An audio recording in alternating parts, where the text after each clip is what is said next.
खे सलाम सलाम सुन, मुझे सिंध खे सलाम सलाम सुन। बिस्मिल्लाहिर्रहमानिर्रहीम, अस्सलाम वालेकुम, सुबह बख़ैर, गुड मॉर्निंग। असीं अवां जी ख़िदमत में रोज़ जीअं अॼु बि हाज़िर आहियूं। तव्हां कीअं आहियो? ठीकु आहियो? ख़ैरियत सां आहियो? असीं बिल्कुलु ठीकु ठाक आहियूं। तव्हांजी दुआउनि सां तव्हांजे लाइ बि दुआऊं कंदा आहियूं ऐं दुआउनि जो सुठो छॾियो न आहे। अलाह पाक तव्हांखे पंहिंजे हिफ़्ज़ो अमान में रखे, ख़ुशबाश हूंदो न आहियो त पोइ अञा असां दुआ कयूं था। अनक़रीब तव्हांजे अङणनि ते जमाला थींदा, तव्हां बि टहक ॾींदव, तव्हां बि मुरकंदव, तव्हांजे झोल में बि कई ख़ुशियूं ईंदियूं। ऐं मां आहियां इरशाद जागीरानी, मूंसां गॾु आहे साथी मेज़बान। अस्सलाम वालेकुम, अ वेरी गुड मॉर्निंग। मुंहिंजो नालो प्रिया सैयद आहे। जी तव्हां चयो त उमेद करियूं था, असां इहा ई उमेद हूंदी आहे ऐं इन्हनि उमेदुनि ते ई असां हली रहिया आहियूं, जी रहिया आहियूं त तव्हां सभु ठीकु हूंदा, असां बि सभु ठीकु आहियूं। असांजे लाइ दुआऊं करियो, असां तव्हांजे लाइ दुआऊं कंदासीं। पर हिन ॻाल्हि ते इहा शइ ज़रूरु चवणु चाहींदसि त दुआऊं जेके आहिनि उहे तॾहिं क़बूल थींदियूं आहिनि जॾहिं अॻे वारे खे अव्हां जेको अमल वणंदो आहे, अव्हां जी का ॻाल्हि वणंदी आहे। ऐं ॻाल्हियूं तॾहिं वणंदियूं आहिनि जॾहिं चवंदा आहिनि जेको कौल ऐं फ़ैल में तज़ाद न थिए, ॿई हिकु जहिड़ा हुजनि, तॾहिं तव्हां जूं ॻाल्हियूं वणंदियूं आहिनि। ऐं पोइ जॾहिं तव्हांजा अमल माण्हू ॾिसंदा आहिनि त उहा शइ उन्हनि खे वधीक वणंदी आहे। त दुआऊं तॾहिं पाणे पाणे दिलनि सां ईंदियूं आहिनि। त आउं उमेद कयां थी त तव्हां बि असांजे लाइ दुआ कंदा। काफ़ी अहिड़ियूं ॻाल्हियूं हूंदियूं, इंसान में काफ़ी अहिड़ियूं बुरायूं हूंदियूं आहिनि, काफ़ी सुठायूं बि हूंदियूं आहिनि। पर ईअं हूंदी आहे ॻाल्हि त सुठायूं जेके हूंदियूं आहिनि उहे अक्सर लिकियल हूंदियूं आहिनि, उहे अक्सर माण्हुनि खे घटि नज़र ईंदियूं आहिनि, उहे उन्हनि खे नज़र ईंदियूं आहिनि जेको माण्हू गॾु रहंदो आहे। माण्हू पाणे परखे वठंदो आहे, बिल्कुलु ॿुधाइण जी ज़रूरत बि न आहे। चङाई हरू माण्हू कंहिंखे ॿुधाए बि न त बहितर आहे। चङाई उहा आहे जेका चवंदा आहिनि न, चङाई कर बा खॾ में विझी छॾ। ऐं चङाई उहा बि हूंदी अथव जेका ॻिचीअ में पवंदी आहे। एग्ज़ैक्टली, तव्हांखे पोइ ख़बर पवंदी त तव्हां वाक़ई कंहिंसां चङाई कई। पर हिकिड़ी ॻाल्हि मां तव्हां सां शेयर करणु चाहियां थो, जीअं तव्हां कौल ऐं फ़ेल जी ॻाल्हि कई। असां पर सॼी ज़िंदगी पढ़ी पढ़ी हीअ जेका उमिरि करे छॾी आहे, मतिलबु पढ़ंदे पढ़ंदे पाण खोड़ सारी ॼमार गुज़ारे छॾी आहे। पर पाण सिखियो छा आहे? सिखियो इहो आहे त हिक ॿिए जूं टंगूं छिकणु, सिखियो इहो आहे हिक ॿिए सां नफ़रत करणु, सिखियो इहो आहे त कंहिं कम में हरूभरू ज़ोरी अटकाव करणु, सिखियो इहो आहे त कंहिंजी बेइज़ती करणु, सिखियो इहो आहे त कंहिंखे नौकिरी मां कढणु या कढाइणु। पाण मोहबतूं छो न आहियूं सिखी सघिया? पाण वटि दर्सी किताब में किथे मोहबत जी कमी रहिजी वई छा? जी बिल्कुलु, उहा ई हर कंहिंसां घटि वधि ॻाल्हाइणु, कंहिंजे कैरेक्टर ते ॻाल्हाइणु, हालांकि तव्हांखे उनजे बारे में अंदाज़ो ई न आहे त उहो माण्हू कीअं आहे, किथे ॼाओ आहे, छा थो करे, छा नथो करे। तव्हां उनजी मतिलबु किरदार कशी कीअं था करे सघो, तव्हां कंहिंजे बारे में घटि वधि कीअं था ॻाल्हाए सघो, छा तव्हां उन्हनि सां गॾु रहिया आहियो? हालांकि काफ़ी दफ़ा ईअं थींदो आहे त असां उन्हनि सां गॾु रही करे बि उन्हनि जे बारे में न आहियूं सुञाणे सघंदा, उन्हनि खे ॼाणे न आहियूं सघंदा। एग्ज़ैक्टली, तव्हां कंहिंखे जज ईअं कीअं था करे सघो, तव्हां कंहिंखे ईअं परखे कीअं था सघो? हा, जॾहिं का अहिड़ी ॻाल्हि थिए, अक्सर ईअं थींदो आहे इरशाद त जेको माण्हू तव्हांजे लाइ सुठो आहे उहो लाज़मी न आहे मुंहिंजे लाइ सुठो आहे। ऐं इनमें इहा बि ॻाल्हि लाज़मी न आहे त उनजी पोइ जेकॾहिं मुंहिंजे लाइ सुठो न आहे त तव्हां मुंहिंजी बुराई करियो। हा न, जेकॾहिं उहो मुंहिंजे लाइ सुठो आहे त मुंहिंजे लाइ सुठो रहंदो, ऐं उनजी करे बुराई न कंदसि। जेको तव्हां लाइ सुठो आहे उहो तव्हांजे लाइ सुठो आहे, तव्हां उनजी बुराई न करियो। अच्छा, खोड़ माण्हू अहिड़ा आहिनि जेकी बज़ाहिर ॿुधण में ॻाल्हियूं ॿुधंदा आहियूं त यार हीउ ॾिंगो आहे, हीउ हीअं आहे, हिन जो बिहेवियर सुठो न आहे, हीउ माण्हुनि सां सही न हलंदो आहे। पर कॾहिं कॾहिं पाण जॾहिं ज़ाती तौर ते हुन सां मुलाक़ात कंदा आहियूं त जेकी माण्हुनि जूं ॻाल्हियूं हूंदियूं आहिनि उन्हनि जो बरअक्स हूंदो आहे, ॾाढो सुठो माण्हू हूंदो आहे, ॾाढो भलो माण्हू हूंदो आहे। के वरी का ॻाल्हियूं अहिड़ियूं ॿुधंदा आहियूं किन माण्हुनि जे लाइ त यार ॾाढो नेक माण्हू आहे, भलो माण्हू आहे, ज़बरदस्त आहे। पर जॾहिं हुनजी गैदरिंग्स में वेंदा आहियूं ऐं कुझु पल, कुझु घड़ियूं, कुझु ॾींहं या कुझु महीना हुन सां गुज़ारींदा आहियूं, गारींदा आहियूं, त पोइ वरी ख़बर पवंदी आहे त हे त सफ़ा माना टको ई कोन लहे। केतिरो पाणी में आहे जंहिंखे पाण सिंधी में माना देर लॻंदी आहे, जजमेंट में थोरी देर लॻंदी आहे, तकड़े में ख़बर कंहिंजी बि न पवंदी आहे, चेहरे ते बखियल। तकड़ हुई कम बि शैतान जो हूंदो आहे, तव्हां ॿुधो न आहे त तकड़ जेको कंदो आहे उहो शैतान हूंदो आहे। हालांकि असां ॿिन्ही खे बि हिक ॿिए जे बारे में अञा ख़बर न पई सघी, अलाए कीअं आहियूं असां। सही था चओ न, पर आउं हिकिड़ी ॻाल्हि जेकॾहिं तव्हां माना पाण ॿिन्हिनि ते ई ॻाल्हि कई आहे त आउं हिकिड़ी ॻाल्हि ज़रूरु चवणु चाहींदसि इन ॻाल्हि ते त हज़ारे इंसान में बुरायूं हूंदियूं आहिनि ऐं काफ़ी ॻाल्हियूं सुठायूं बि हूंदियूं आहिनि। पर हिकिड़ी ॻाल्हि इहा आहे त जेकॾहिं माण्हू हिक ॿिए खे एप्रिशिएट करे, हिक ॿिए सां ॾाढो सुठो ॻाल्हाए, हिक ॿिए सां ॾाढो सुठो हले त ॾाढी बहितरीनु ॻाल्हि थींदी आहे। हिक ॿिए जी तारीफ़ करणु खपे, जॾहिं बि तव्हांखे जेका बि सुठी शइ मिले उनजी तारीफ़ करणु खपे। हिकिड़ी तारीफ़ करणु चाहींदसि तव्हांखे हींअर कटे करे बहरहाल आउं इहा ॻाल्हि चवंदसि, इहा हिकिड़ी ॻाल्हि त मतिलबु इदारे ताईं आहे, पर आउं पूरी ॻाल्हि न ॿुधाईंदसि। पर जेका थोरी ॻाल्हि जेका मूंखे वणी हुई, जेका मूंखे सुठी लॻी हुई, त उहा इहा ॻाल्हि हुई त का हिकिड़ी अहिड़ी ॻाल्हि थी पए जंहिंमें हिकिड़े माण्हू जे बारे में ॻाल्हायो वियो पिए पर उहो माण्हू हालांकि उन टाइम ते मौजूदु बि न हो पर उन टाइम ते बि इरशाद स्टैंड खयों ऐं उनजे नाले इहा ॻाल्हि कई त न उन सां मतिलबु इहा शइ न कई वञे अहिड़े तरीक़े सां न कई वञे ईअं न थियणु खपे ठीकु आहे त उहा शइ ॾाढी सुठी शइ हुई मूंखे ॾाढी वणी इहा शइ हालांकि उते जेके बि वेठल हूंदा उन्हनि सभिनी खे वणी हूंदी सिर्फ़ु मूंखे न उते जेके बि वेठल हूंदा माण्हू उन्हनि सभिनी खे सुठी लॻी हूंदी छो जो अक्सर ईअं शइ थींदी आहे त असां जेकॾहिं उहो माण्हू मौजूदु नाहे हूंदो न त असां छा कंदा आहियूं जे बारे में एॾो घटि वधि ॻाल्हाइणु शुरू करे छॾंदा आहियूं एॾो घटि वधि ॻाल्हाइणु शुरू करे हालांकि उन माण्हू खे असां कख बि सुञाणंदा कोन आहियूं उनजे बारे में असांखे अलिफ बि ख़बर कोन हूंदी आहे पर असां उन ते ज़ेड ताईं पुॼी वेंदा आहियूं त हिन अहिड़ो अहिड़ो आहे इनजे करे जेकॾहिं तव्हांजे सुठाई हूंदी उहा किथे न किथे नज़र ईंदी पोइ तव्हांजे साम्हूं उहा शइ उहो माण्हू वेठल हुजे न हुजे असल में थींदो बि ईअं अथव त जेकॾहिं तव्हांखे तारीफ़ करणी आहे न कंहिं बि माण्हूअ जी उहा परफुट कयो त बहितर आहे रूबरू ॼण ख़ुशामद थी वेंदी ऐं रूबरू चवण सां अॻिले खे शायदि सुठो बि न लॻे पर पुट जेकॾहिं तव्हां हुनजे लाइ नेकी जो कमु कंदो या भलाई कंदो त उहा ॾाढी ज़बरदस्त ॻाल्हि थींदी ऐं तव्हांखे जीअं मुंहिंजी ॻाल्हि वणी मूंखे वरी तव्हांजी इहा ॻाल्हि वणी त तव्हां हिन ते एप्रिसिएशन ॾिनी हिन वक़्तु तव्हांखे इहा ॻाल्हि सुठी लॻी इहा बि ॻाल्हि भली आहे पोइ हिक ॿिए सां ईअं ई मोहबतूं वंडियो प्यारु वंडियो ऐं कुर्ब वारो ई कमु आहे कुर्ब जो कारोबार कयो नफ़रतुनि जो कारोबार न कयो नफ़रतुनि जो ॿिज हूअं ई पाण वटि पंहिंजी सूफ़ी जेका सरज़मीन आहे उन ते कुझु ॾींहंनि खां वठी जेको आहे छटियो पियो वियो या छटण जी कोशिशि कई वई उनखे बि मुंझो ॾियण जी भरपूर कोशिशि सिंध हुकूमत पाणे कई आहे मुराद अली शाह साहिबु कल्ह ॾाढो सुठो स्टैंड वरितो आहे बयानु ॾाढो सुठो आयो आहे जेको सिंध जे लाइ तमामु घणो मतिलबु फ़ाइदेमंद आहे ख़ुशी जहिड़ी ॻाल्हि आहे असीं उनजी आजियां कयूं था त शाह साहिबु चए थो त जेकी बि अफ़गानी आहिनि जेकी असां वटि भॻोड़ी आहिनि या जिन खे असीं पनाह ॾिनी हुईसीं उन्हनि जी वापसीअ जो वक़्तु हाणे अची वियो आहे असां उन्हनि खे वापसि मोकिलण वारा आहियूं पर लिसानी जेके झगड़ा आहिनि उहे न कया वञनि छो असां सिंधी जेके आहियूं उहे अमन पसंदि आहियूं मोहबत कंदड़ आहियूं असांजी धरती ते जेको आहे उहो चई सघूं था त सूफ़ियुनि जी धरती आहे त असां विढ़ंदा सुठा लॻूं ई नथा असां प्यार कंदड़ असां ॾाढा सुठा ॻाल्हाईंदड़ वेलकमिंग माण्हू सुठा लॻूं था पर असां वेलकमिंग त हाणे घणा थी विया आहियूं हाणे थोरो असांखे जेको आहे हथु ॾियणो पवंदो पर उनजे लाइ नादिर मुक्सी साहिबु ॾाढो ज़बरदस्त बयानु नादिर मुक्सी साहिबु चयो वेलकमिंग पंहिंजी जॻह ते महिमान नवाज़ पंहिंजी जॻह ते मोहबत पंहिंजी जॻह ते पर जेकॾहिं का छेड़छाड़ करे थो कोई जेकॾहिं तव्हांखे को नुक़सानु कोई पहुचाए थो त उन सां रिआयत न करणु घुरिजे छो त पोइ वरी सफ़ा वरी ईअं थो लॻे अॻे खे ईअं थो लॻे असीं वरी केतिरा बि महिमान नवाज़ हुजूं भला अॻे खे ईअं थो लॻे त असीं को कमज़ोर आहियूं असीं को नथा विड़ी सघूं असां का टिड़िणा थी विया आहियूं असां वटि को माना वेहण जो को माना पावर न आहे को का दिलि न आहे सो इनजे करे उहे ग़लतफ़हमियूं उन्हनि जूं ख़तमु करणु घुरिजनि महिमान नवाज़ी पंहिंजी जॻह ते मोहबतूं पंहिंजी जॻह ते जी मां सही चयो इन खां अलावा मूं हिकिड़ी जेका आहिनि उहा सर जामी चांडियो जी जेके सिंध जा ॾाढा सुठा लेखक आहिनि ऐं चई सघां थी त इंसाइक्लोपीडिया आहिनि एतिरो सुठो ॻाल्हाईंदा आहिनि ऐं ॾाढो इम्प्रेस थींदी आहे स्पेशली जेकॾहिं पॉलिटिकल मामला हुजनि उन्हनि जे बारे में उन्हनि ॾाढी सुठी वीडियो हिकिड़ी रखी हुई उहा सभिनी माण्हुनि लाइ चई सघां थी त हिकिड़ो जवाब हो उन्हनि ॾाढो सुठो पेश कयो हो त हिन में को शक न आहे त असां वेलकमिंग आहियूं असीं रहंदासीं अञा बि रहंदासीं इहा ॻाल्हि न आहे त असां मां वाश ख़तमु थी वेंदी पर इहा ॻाल्हि सम्झण जहिड़ी आहे त जॾहिं जेको धरती धणी आहे असां धरती धणी आहियूं असां सिंधी आहियूं असां सभु धरती धणी आहियूं त जेके धरती धणी आहिनि उन्हनि खे मतिलबु इहा शइ कॉम्प्लेक्स फील थिए त असांखां वधीक ॿिया माण्हू हिते मौजूदु आहिनि ऐं असां ते हमला कया वञनि पिया असांजे माण्हुनि खे मारियो वञे थो त लाज़मी ॻाल्हि आहे हिकिड़ी शइ नेचुरल आहे त उन्हनि खे हिकिड़ी इनसिक्योरिटी फील थींदी ऐं इहा शइ नेचुरल आहे असांजो जेको बि रिएक्शन आहे उहो नेचुरल रिएक्शन आहे उनखे एक्सेप्ट कयो वञे ऐं जेके बि असां वटि जी तव्हां चयो त जेके असां वटि आयल आहिनि उन्हनि जी महिमान नवाज़ी असां घणी करे वरिती हाणे उन्हनि खे मोकिलण जो टाइम अची वियो आहे वॾो वज़ीर बि ॾाढो सुठो जेको आहे उहो बयानु ॾिनो ॾाढी ख़ुशी जहिड़ी ॻाल्हि आहे जामी साहिब जी ॻाल्हि तव्हां कई ॾाढो सुठो दानिश्वर लेखक आहे कॾहिं कॾहिं मज़ाक़नि में उनजा जेके हुजाइती दोस्त आहिनि उहे बि उन सां कचहरियूं कंदा आहिनि अॼु सुबुह सुबुह सां जॾहिं मां हिते आयुसि पियो त हाणे तव्हां यादगिरी ॾियारे छॾी त आदर्श असांजो ॾाढो सुठो लेखक आहे सो उन ॾाढो सुठो स्टेटस ॾिनो पए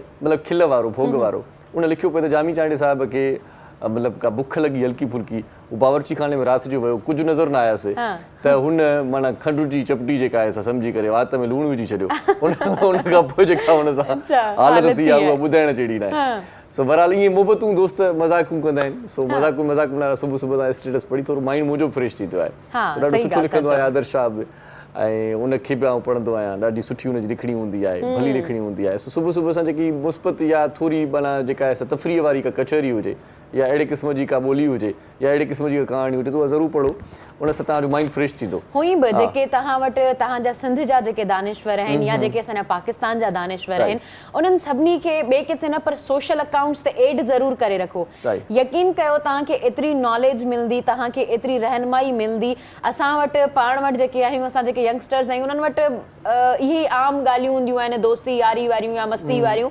लाज़मी ॻाल्हि आहे असां एॾी वॾी सोच नथा रखी सघूं जॾहिं असां वटि एॾा वॾा माण्हू एड हूंदा असां उन्हनि जा कॉलम्स पढ़ंदासीं असां उन्हनि जूं वीडियोस ॾिसंदासीं त असांखे काफ़ी नॉलेज मिलंदी त इन्हनि सभिनी खे जेको आहे उहो तव्हां पाण वटि एड करे रखो इहो सभिनी आउं यंगस्टर्स खे चवणु चाहींदसि ऐं स्पेशली पर मसलो हिकिड़ो वरी ॿियो बि आहे त जेके वॾा लेखक दानिश्वर आहिनि उहे बि रुॻो इहो था ॾिसनि त जेको अॻियो माण्हू आहे जंहिं रिक्वेस्ट मोकिली आहे उहो बि कंहिं माना पोज़ीशन में आहे त ठीकु आहे न त उहे एड किथे माना एक्सेप्ट ई कोन था कनि न फ्रेंड रिक्वेस्ट एक्सेप्ट ई कोन था कनि वीचारो एड कहिड़ो करे त इरशाद इहा त ॻाल्हि सुठी ॻाल्हि आहे त मतिलबु तव्हां जेकॾहिं कंहिं वटि एड थियणु चाहे थो त तव्हांखे पाण खे लेवल अप करिणो पवंदो माना तव्हां जेकॾहिं अॻियां वधो तव्हां हिते ई ॾिसी वठो न त पाण खे लेवल अप करण जी केॾी वॾी अहमियत आहे तव्हां जेकॾहिं पाण खे लेवल अप कंदा त तव्हांखे उहे माण्हू ॿियो त ठहियो फेसबुक ते एड कंदा न पाण ई कंदा कॾहिं कॾहिं ईअं थींदो त पोइ तव्हांखे पाण ई रिक्वेस्ट मोकिलींदा हा सही ॻाल्हि आहे पोइ हाणे पंहिंजी जेका आहे सा ॻाल्हि वर्थ पंहिंजी एग्जैक्टली तव्हां पाण खे लेवल अप करियो उन खां पोइ तव्हां उहे छा तव्हांखे पूरी दुनिया जा वॾे खां वॾा माण्हू जेके फॉलो कंदा बल्कि जेकॾहिं त रिक्वेस्ट जेकॾहिं तव्हांखे थोरी मोकिलण जी ज़रूरत आहे तव्हांखे हाणे फॉलो कंदा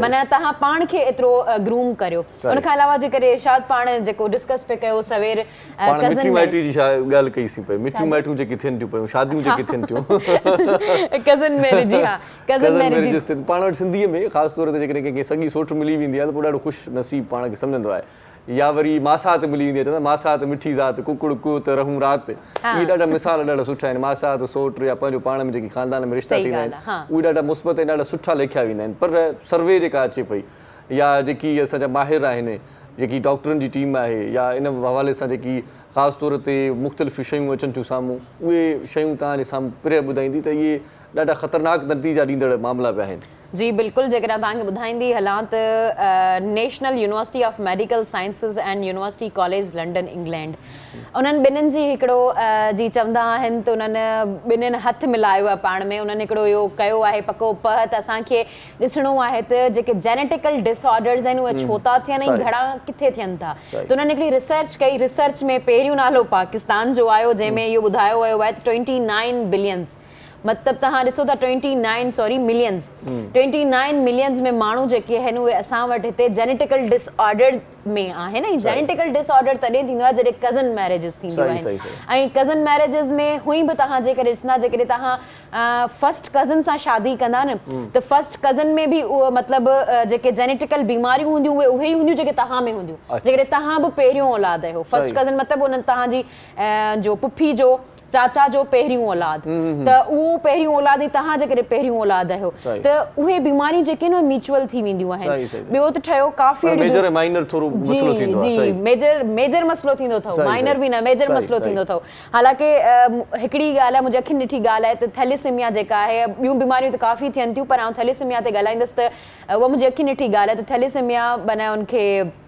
वाइफ खे बि या हस्बैंड खे छो जो उहे ॿई पाण में कज़न आहिनि हाणे उन्हनि जा जेके बि बेबीज़ पैदा थियनि पिया उन्हनि सभिनी खे थैलेसीमिया आहे त हा माना अंदाज़ो करियो थैलेसीमिया केॾी अजीब बीमारी आहे माना जंहिंमें रत ई ॿिए जो लॻे तव्हांखे सोचो तव्हांखे त रत ई जेकॾहिं ॿिए कंहिंजो लॻे त उहो माण्हू हलंदो ई की त इन वजह सां तव्हां जेको आहे उहो हिननि चयो आहे उन्हनि ज़ाल मुड़ुसनि खे थैलेसीमिया न हूंदी पर छा आहे त उन्हनि जा जेके ब्लड ग्रुप्स आहिनि या उन्हनि जी कुझु हूंदो आहे अहिड़ो सिस्टम न उन्हनि खे न हुई हा मतिलबु उन्हनि ॿिन्हिनि खे न हुई उन्हनि जी औलाद खे थी वेंदो उन्हनि जी औलाद खे थी छो जो मेजर ऐं माइनर जो को चक्कर जी हा हिकिड़ी में जेका बि मेजर हूंदी आहे ॿी में जेको आहे माइनर हूंदो आहे पोइ उहो डोमिनेंट थी वेंदो आहे वैसे इहो त हिकिड़ो मेडिकल टर्म्स आहिनि असां मेडिकली तव्हांखे एॾो नथा ॿुधाए सघूं पर हिकिड़ी ॻाल्हि तव्हांखे सम्झाए सघूं था त मेजर माइनर जो मसइलो थींदो आहे ऐं जेकॾहिं उहा ॻाल्हि थी वेंदी आहे त उन्हनि जे ॿारनि में उहा शइ ज़रूरु नज़र ईंदी आहे हिननि इहा ॻाल्हि कई आहे त कज़न मैरिज खां जेको आहे उहो ज़्यादा खां ज़्यादा पासो करियो छो जो जेकॾहिं तव्हां पासो न कंदा त तव्हांजो जेको आहे उहो ॿार जेके आहिनि उहे बीमारी थी वेंदी आहे पर असां अक्सर वरी इहो ॿुधंदा आहियूं त माण्हू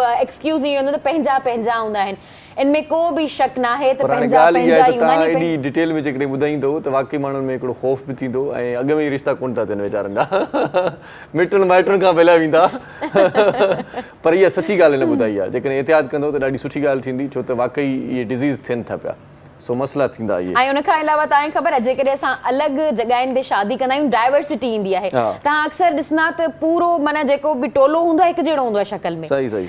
उनजा ॿार बि हिकु जहिड़ा, उनजा कज़न बि हिकु जहिड़ा, ईअं न हुजे न, माना डाइवर्सिटी हुजे। जेकॾहिं तव्हां ॿिए किथे शादी कंदा त तव्हांजा ॿार बि डिफरेंट पैदा थींदा, तव्हांजूं शक्लूं ई डिफरेंट हूंदियूं। सही सही। किथे किथे त माना एतिरी मिटी माइटी वधी वेंदी आहे जो ज़ाल मुड़ुस ॿई हिकु शक्ल ॼणंदा रहंदा आहिनि। एग्ज़ैक्टली, हिकु जहिड़ा लॻंदा आहिनि, चवंदा आहिनि ई छा त उहा पोइ जे पाण ॿुधाई असीं ज़ाल मुड़ुस।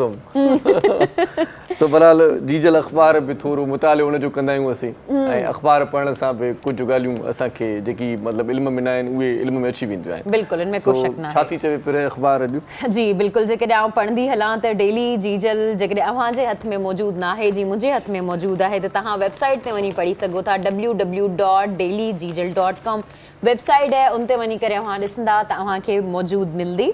ऐं उन खां अलावा जेकॾहिं तव्हांखे तारीख़ ॿुधाईंदी आहे न, छो तारीख़ ॿुधाइणु लाज़मी हूंदो आहे। काफ़ी ॻाल्हियूं अहिड़ियूं हूंदियूं आहिनि, काफ़ी अहिड़ा शयूं हूंदियूं आहिनि जेको उन तारीख़ुनि ते हूंदियूं आहिनि, असांखे यादि न आहे रहंदी, तारीख़ गुज़री वेंदी आहे। बहरहाल जेका तारीख़ आहे उहा 21 जुलाई आहे, ख़मीस जो ॾींहुं आहे, 2022 आहे, ऐं 21 ज़ुल्हज आहे। जेकॾहिं पहिरीं ई आउं ख़बर जी तरफ़ वञा त बिलाल काका वाक़ियो सिंध जो अमन ख़राब करण जी साज़िश, अफ़गानी वापसि वेंदा, लिसानी जहिड़नि जी इजाज़त न ॾींदासीं, वॾो वज़ीर, जेको तव्हांखे पहिरीं बि असां ॿुधायो, ॾाढो सुठो बयानु आहे, ॾाढो कमाईतो बयानु आहे। ऐं उन खां अलावा चौधरी शुजात पंजाब जी वॾे वज़ारत लाइ परवेज़ इलाही जी हिमायत जो ऐलान करे छॾियो आहे। अच्छा जी, ठीकु आहे। ऐं उन खां अलावा हैदराबाद कराची डिवीज़न जा 16 ज़िलनि में 24 जुलाई ते रथियल मकानी चूंडूं मुलतवी थी वियूं आहिनि, हाणे नेक्स्ट मंथ। ऐं उन खां अलावा शहीद राणी जी न्याणी हैदराबाद पहुची वई, उम्मीदवारनि जी हिमायत में शानदार रैली, 24 जुलाई ते रुगो तीर हलंदो, आसफा भुट्टो साहिबा जो चवणु आहे। वरी इन ॻाल्हि में वरी मां हिकिड़ी ॻाल्हि एड कंदो आहियां, कल्ह फेसबुक ते वॾी रौनक हुई इन हवाले सां त आसफा हेठि लथी गाॾीअ मां ऐं आवाम सां मिली ऐं उन्हनि में केला विराया अथई। सो केला विराइण ते एॾा त ख़ुशि थिया आहिनि माण्हू, एॾा त ख़ुशि थिया आहिनि ॼणो माना काल्ह छा विराए वई आहे। मतिलबु का वॾी दौलत ॾेई वई आहे, के आसाइशूं ॾेई वई आहे, पाकिस्तान खे तरक़ी वठाए वई आहे केला ॾियण में। मूंखे ॻाल्हि सम्झ में न आई, एॾो त ख़ुशि थिया आहिनि माण्हू केला वठी करे।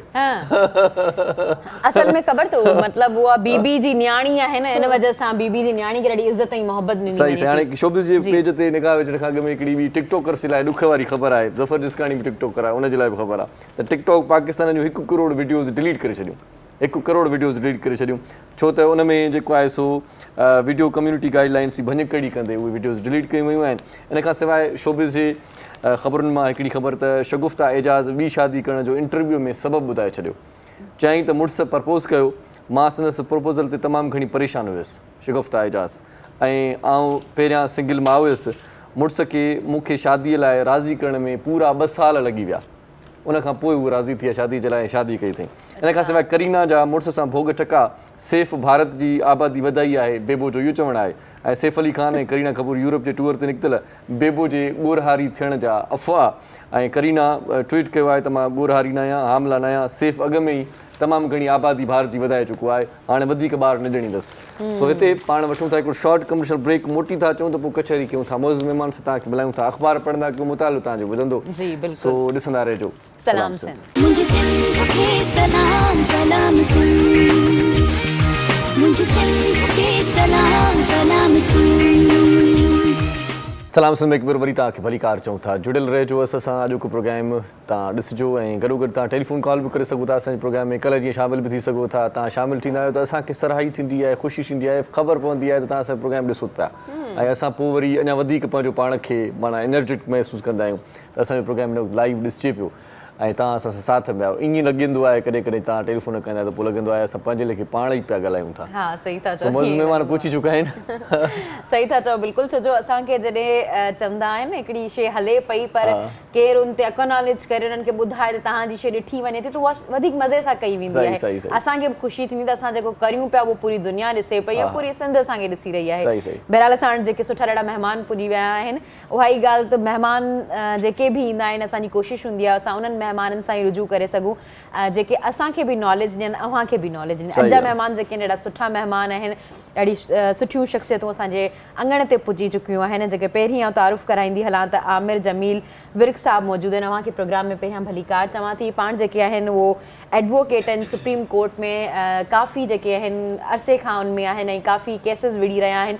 कहिड़ा कहिड़ा केस विड़ी रहिया आहिनि उन्हनि ते बि ॻाल्हाईंदासीं। उन खां अलावा इहा बि ॻाल्हाईंदासीं त असां वटि अक्सर इहा शइ थींदी आहे त फील्ड्स ॿ हूंदियूं आहिनि, इंजीनियरिंग या डॉक्टर जी तरफ़ माण्हू ईंदो आहे, मेडिकल जी तरफ़ ईंदो आहे, पर एडवोकेट जी तरफ़ छोकिरा अञा बि वेंदा आहिनि, छोकिरियूं न आहिनि वेंदियूं। त उन्हनि खां इहा शइ पुछंदासीं त स्पेशली जेके असांजी भेणूं ॾिसी रहियूं आहिनि उन्हनि लाइ ॾाढी कमाई थी शइ आहे त उहे कीअं वञनि, कीअं इन में ग्रो करे सघनि थियूं, स्पेशली कीअं थी सघे थो। हा, अच्छा, आमिर साहब जी वरी हिकिड़ी ख़ासि ॻाल्हि इहा आहे, हींअर जेका ताज़ी जेका करंट पोज़ीशन हुई ऐं उहा आमिर लियाकत साहिब जो जेको मामिलो हुयो, जेका हुनजी जेका मौत जो वाक़ियो जेको तव्हांजे साम्हूं असांजे साम्हूं, उन खां पोइ वरी जेकी वीडियोज़ वग़ैरह वायरल थियूं, इन हवाले सां बि ख़ासि उनजी जेका आहे सा वकालत बि साईं करे रहियो आहे। बिल्कुलु उहा ई ॻाल्हि, त माना काफ़ी असांखे नॉलेज मिलण वारी आहे। त प्रोग्राम ॾिसंदा रहिजो, ॿिए केॾा चेंज न कजो, रिमोट जेकॾहिं ॿिए कंहिंजे हथ में आहे त उहो फुरे करे लिकाए छॾियो विहाणे हेठां, जीअं अक्सर आऊं करे झेड़ो न कजो महिरबानी करे, रिमोट ते झेड़ा लिकाए छॾियो, लिकाए छॾियो।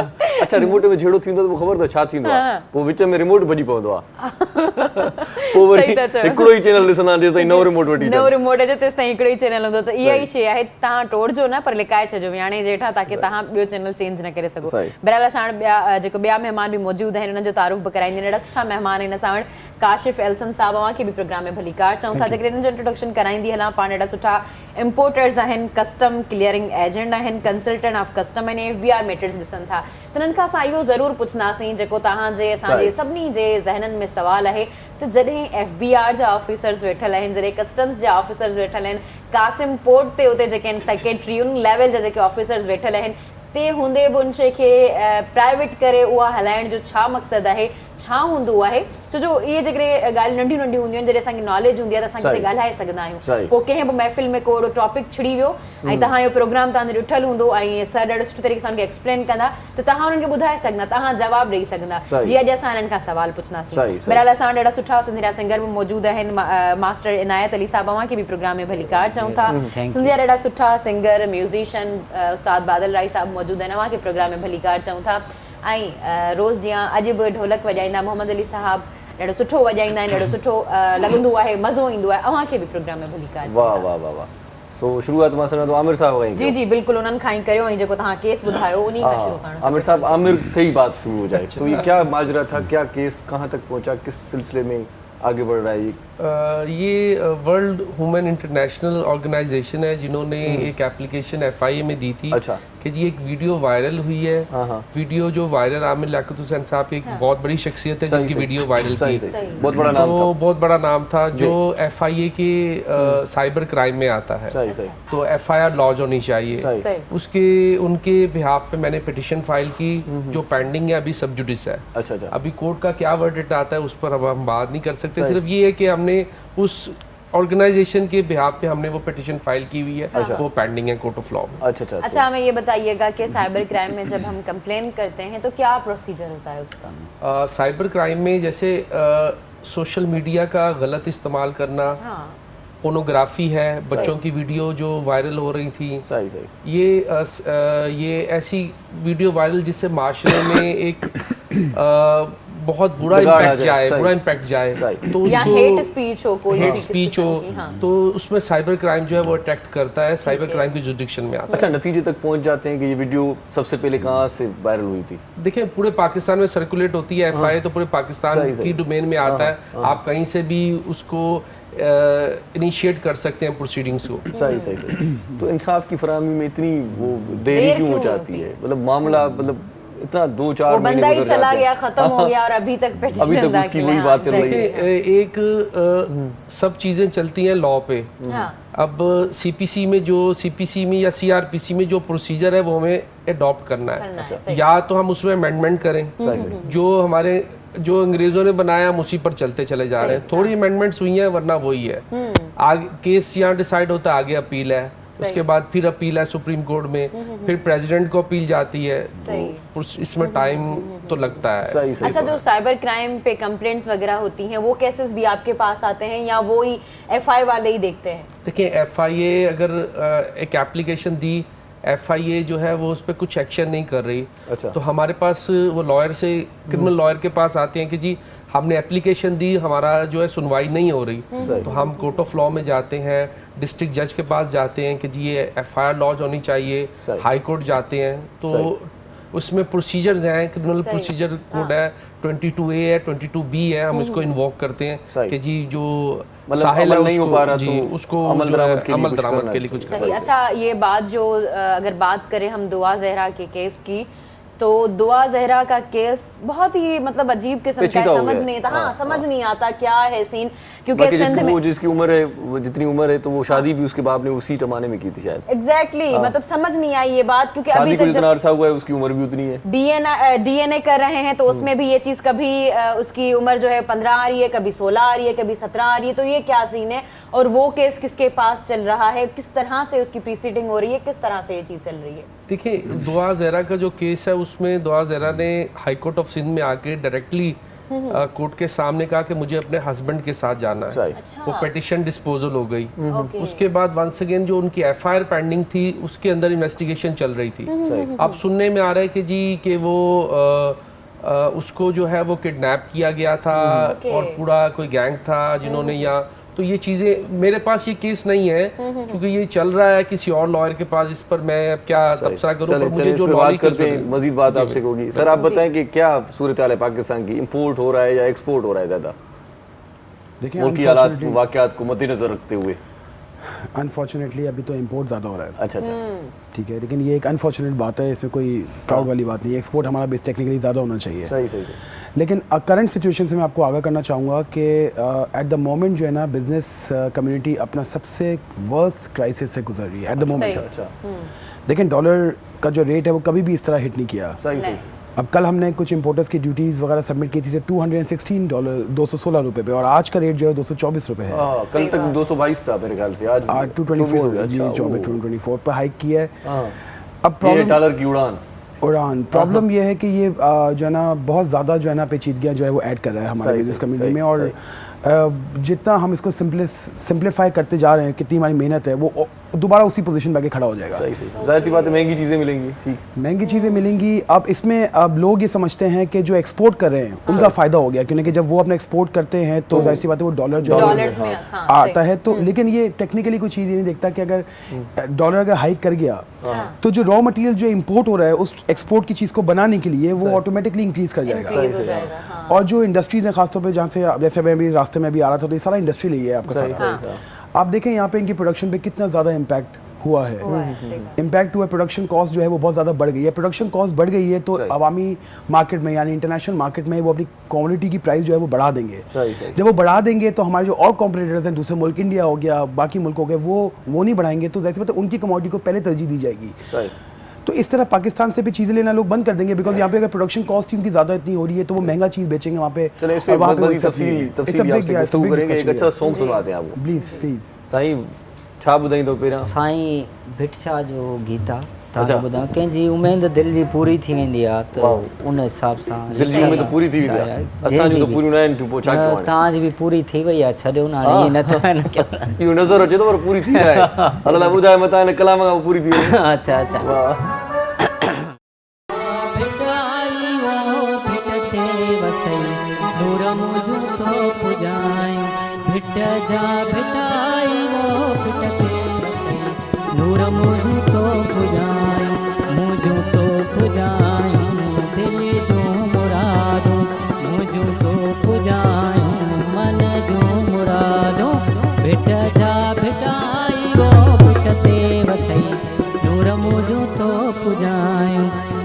जा भेटाई वो भिटते वसई नूर मुझ तो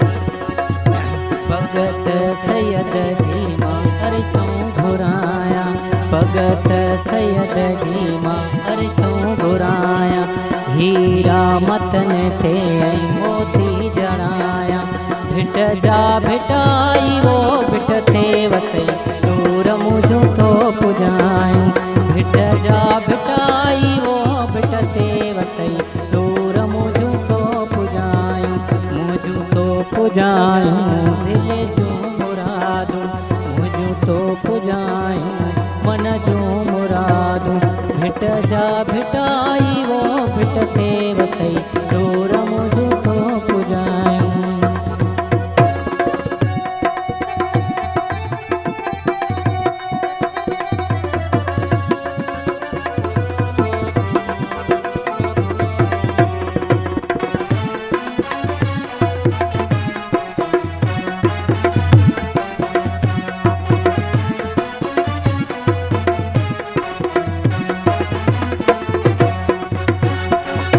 गाना सैयद जामा अरशों घुराया गाना सैयद जामा अरशों घुराया हीरा मतन थे मोती जड़ाया भिट जा भिटाई वो भिट ते वसई डोर मुझ तो पुजायूं भिट जा भिटाई वो भिट ते वसई डोर मुझ तो पुजायूं मुझ तो पुजायूं मन जो मुरादूं मुझ तो पुजायूं दिल जो मुरादूं भिट जा भिटाई वो भिट ते वसई डोर मुझ तो पुजायूं भिट जा भिटाई वो भिट ते वसई डोर मुझ तो पुजायूं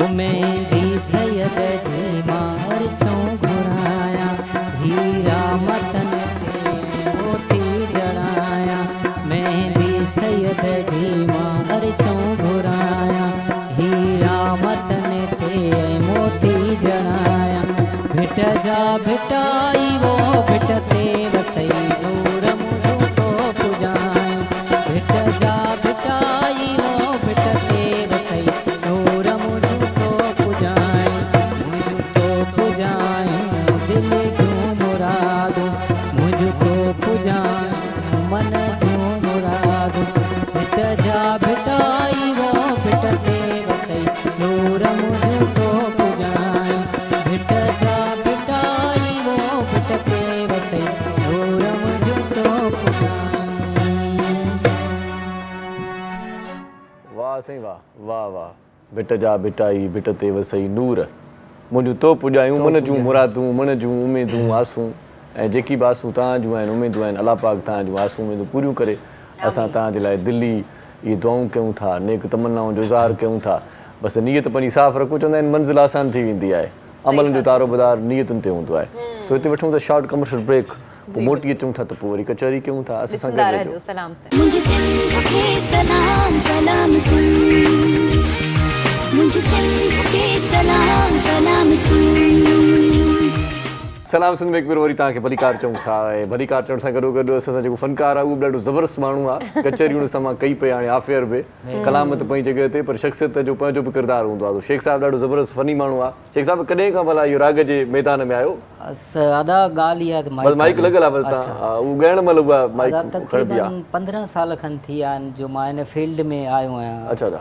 ॻाइण जी में अच्छा अच्छा तव्हां केरु खणी आयो हिन फील्ड में अदा खणी त कोई कोन आयो हर को पाण ईंदो आहे भाउ। मतिलबु केरु वठी आयो कोई चवंदो आहे न भाई तूं राग कर राग सिखी दोस्त आहे उन्हनि जेको आहे सोचियो यार माशाल्लाह तव्हां सुठो था ॻायो ॾाढो ज़बरदस्त था ॻायो तव्हां बि कदम रखो पर उअं ई बि कदम कहिड़ो पहिरियों सॼो रखियव खॿो न मां सॼो रखियो ऐं जंहिं दोस्त तव्हांखे सलाह ॾिनी उहे सचा दोस्त हुआ तव्हांजा लगन कोन था लगन कोन था पर माना सुठा दोस्त आहे शुक्र आहे उन्हनि सुठी सलाह ॾिनी जो मां हिन महिल तव्हां सां गॾु हिते वेठो आहियां पर लॻे मूंखे ईअं थो त सूरनि तव्हांखे सफ़ा साड़े छॾियो सफ़ा तबाह करे छॾियो हाणे छा कयूं भला दर्दनि जा माना ईअं धुआं निकिता तव्हांजे कननि मां विया छा कयूं दौर ई अहिड़ो आहे न यार हाणे सचाई रही किथे आहे बाबा है न सचाई आहे न तलाश कई अथव सचाई निकिता आहियो वफ़ा जी यार मूंखे लॻे थो त सचाई कोन थी मिले अच्छा हा मतां तलाश कंहिं चौक चौराहे ते मतां कंहिं स्टाफ ते हुजे का न न मूंखे लॻे थो कूड़ खाई वियो आहे अच्छा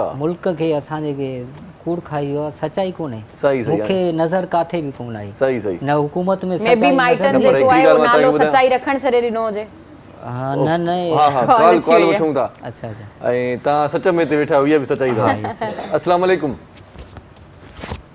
हेलो सर अस्सलाम वालेकुम वालेकुम सलाम साईं केरु पिया ॻाल्हायो सर सही है मैं जामड़ तो गलाया कराची जाओ वाह वाह जामड़ा साहब ख़ुशि आहियो तबियत ठीकु आहे मिज़ाज सर अल्हम्दुलिल्लाह जाओ छा चवणु चाहींदो प्रोग्राम ॾिसो पिया असां बिल्कुल प्रोग्राम में साथ हो तब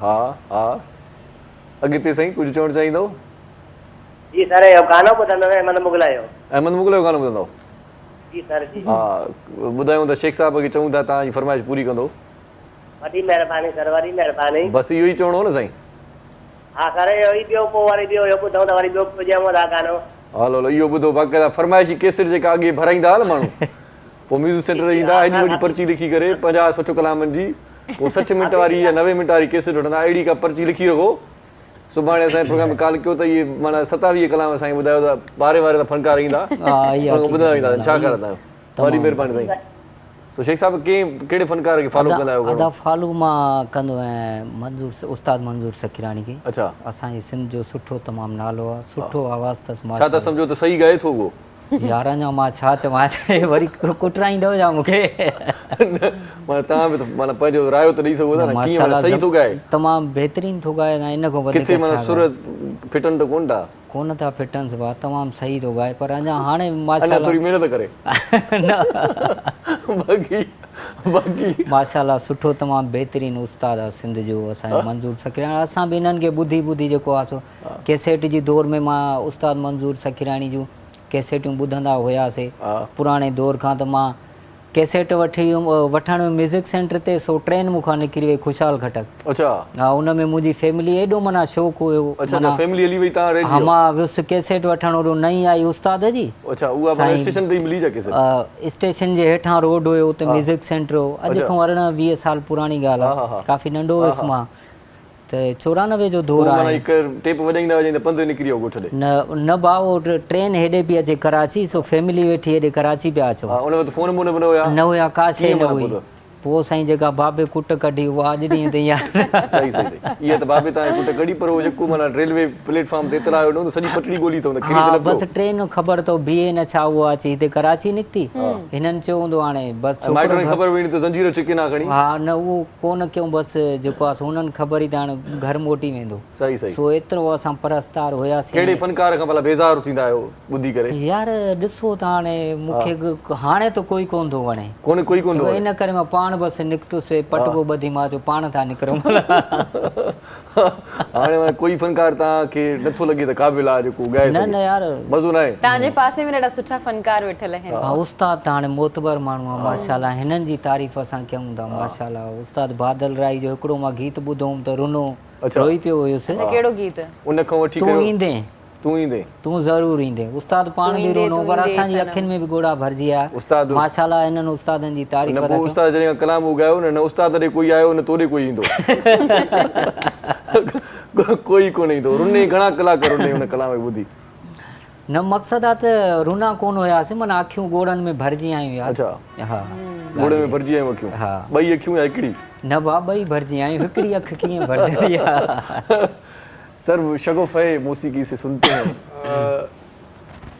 बस सुनने की हद तक है वकील को तो मेरे ख्याल से फुर्सत ही नहीं होगी सिर्फ केस ही सुनते हैं वो गाड़ी में आते जाते ही सुनते रहते हैं रेडियो लगा लिया या थोड़ा सा म्यूजिक अच्छा बाकी क्रिमिनल केसेस को देखते हैं तो कराची में क्या सूरत हाल है वैसे कौन से केसेस ज़्यादा हो रहे हैं कराची में देखें अभी तो रिसेंटली ये फिर दोबारा वो जो है ये रोबरी डकैती ये भी फिर बढ़ गया कुछ क्राइम रेट बढ़ा है ये फिर कराची में अभी अच्छा क्योंकि ये गुर्बत बेरोजगारी ये बढ़ी गई है तो क्या करें ये फैक्टर्स है ये फैक्टर्स है तो ये मसले बढ़ रहे हैं ये केसेस ज़्यादा हो गए हैं ये केसेस ज़्यादा हो गए हैं अबडक्शन है रैंसम है ये चीज़ें अब फिर पहले कुछ पिछले कुछ मंथ्स में तो नीचे आया था ग्राफ फिर अब क्रिमिनल रेट्स जो है ये क्राइम बढ़ गया है सही सही अच्छा आप जो हैं वो जैसे स्पेशल फील्ड होती है तो उसमें आप किस में हैं मैं जी पीएचडी मैंने क्रिमिनोलॉजी में किया है क्रिमिनोलॉजी में मेरी फील्ड यही है पर सिविल भी करते हैं रेंट भी करते हैं जो है वो पेट सब्जेक्ट क्रिमिनल है। अच्छा, लड़कियों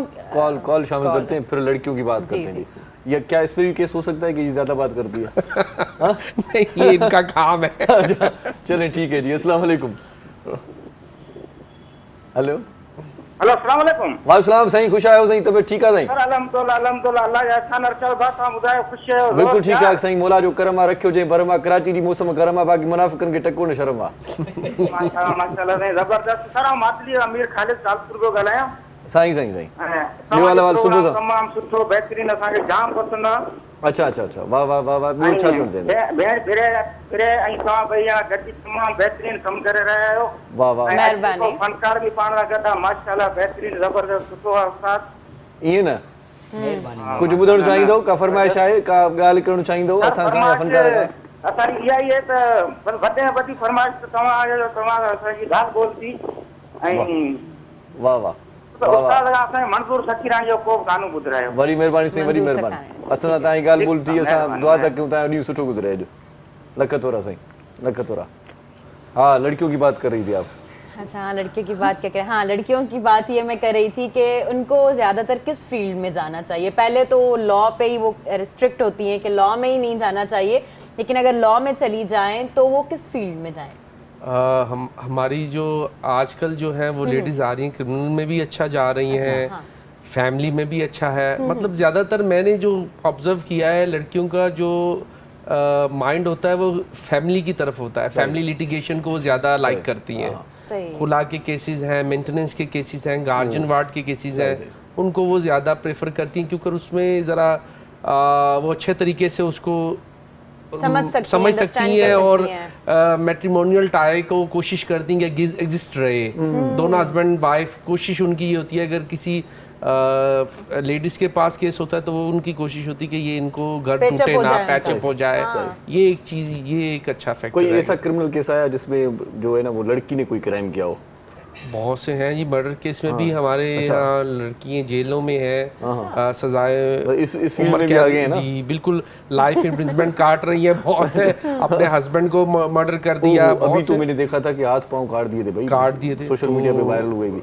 लेकिन उसके बाद एक दूसरी खबर भी आई, वो कहते हैं कि एक शोहर ने फिर वो देग में हाँ अपनी बीवी को देग में पका दिया। ये भी अभी रिसेंटली आई। तो दोनों साइड से थोड़ा मसला हो रहा है। हाँ, हमारी जो मैंने जो क्रिमिनोलॉजी पढ़ी उसमें कहते हैं कि औरतों में क्रिमिनल फैक्टर ज्यादा होता है, जेलसी फैक्टर ज्यादा होता है। आई डोंट नो कि ये किस हद तक सही है नहीं है, नहीं तो ये कहते हैं जेलसी और क्रिमिनल फैक्टर ज्यादा। सर आपके साथ कुछ ऐसा हुआ क्या? जल्दी में आपने कहा कि बड़े मजे से कहा, नहीं सच है। कोई वाकया हुआ क्या? मेरे साथ कोई वाकया नहीं हुआ, बट लेकिन जल्दी में आपने कहा बिल्कुल सही है। बिल्कुल सही है। Actually I have been into relationships मेरी जिंदगी में रहे हैं, तो आई अंडरस्टैंड समहाउ वुमेन। सही जेलसी ज्यादा होती है। जी जी, बहुत अच्छा, औरतों से जेलसी होती है ज्यादातर, ये भी बड़ा मसला है। बिल्कुल सच है, ये बिल्कुल बात सच है। हाँ, औरत की दुश्मन होती है, ये भी सुना है मैंने। नहीं, ऐसी कोई बात नहीं होती है, नेचर पे डिपेंड करता है, अपनी पे सारी। अब यही है, पांचों उंगलियां बराबर नहीं होती। ये अब इट डिपेंड्स करता है फैक्ट्स पर, सर्कमस्टांसेस पर। सही कुछ मजबूरियाँ होती हैं तो कोई कदम उठाता है। और दूसरी बात, मैं ये चीज़ ज़रूर बोलूँगी, डिफेंड करूँगी, क्योंकि मैं भी एज ए लड़की ये चीज़ ज़रूर बोलूँगी। असल में ये चीज़ें जो जेलसी वाली बात है, तो लड़की जो है ना वो, जैसे आपने कहा कि यू वर इन रिलेशनशिप्स, तो लड़की जो है ना वो एक चीज़ को कभी शेयर करना पसंद नहीं करती। सही वो है अपने रिलेशन में अपने हस्बैंड को या उससे जिससे वो प्यार करती है उससे वो शेयर करना कभी वो उसको मंजूर ही नहीं होगा। तो लाजमी सी बात है, जब मर्दों के दिल बड़े होते हैं माशाल्लाह से, तो उनके दिल में बहुत ज़्यादा आ भी सकते हैं लोग, तो इसी वजह से उनको जेलसी इसी चीज़ से होती है कि आप थोड़ा सा बढ़ाता हूँ मैं बात को। इतना ना बढ़ाइएगा कि मतलब बात, हाँ मतलब बात ज़्यादा घर भी जाना है।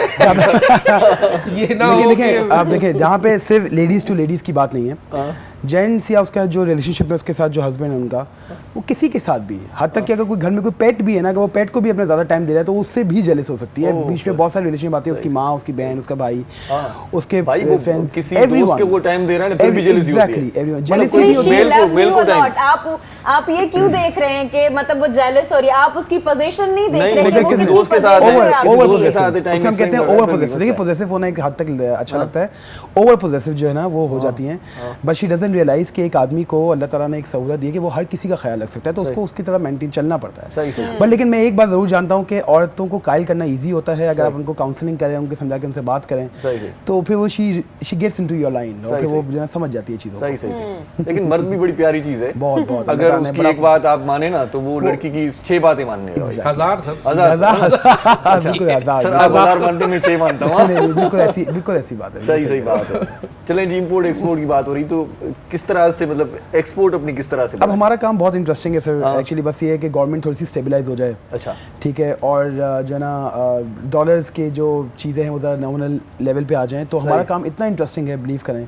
और हमारे पाकिस्तान में खासतौर पे सिंध की तरफ लोगों को इस काम का आइडिया नहीं है। मैं देखता हूँ अक्सर कि जो ना कि लोगों के पास सहूलतें हैं, जैसे फॉर एग्जांपल के मैंगोज़ और जो हम पेरिशेबल आइटम्स की बात करें, जैसे मैंगो है, ऑरेंजेस हैं, और हमारी जो ग्रास है जो हमारे सिंध में ज़्यादा उगती है, लोगों के पास सहूलत है, इनको पता है कि वहाँ बाहर ये जा सकता है, लेकिन सिर्फ उनको मीडियम नहीं पता कि ये जाएगा कैसे। अच्छा अच्छा। कस्टम की, एफबीआर की फॉर्मेलिटीज़ और काम की जो नौइयत है वो उस तरह सिस्टमेटिक हो गई है कि लोग जो है ना समझते नहीं है। तो मैं जब भी कहीं जाता हूँ तो मैं ज़रूर उनसे कहता हूँ कि भाई आप ना हमसे कंसल्टेंसी लें, आप हमारे पास आएगा, नहीं आ सकते कराची में, फ़ोन पे बात करें हमसे, ताकि हम आपको सिंप्लीफाई कर दें। देखिए हम लोग पिछले 8 साल से मैं ट्रेड को फैसिलिटेट कर रहा हूँ। यूरोप से मैंने एजुकेशन की है और लॉजिस्टिक्स में मेरी पढ़ाई है।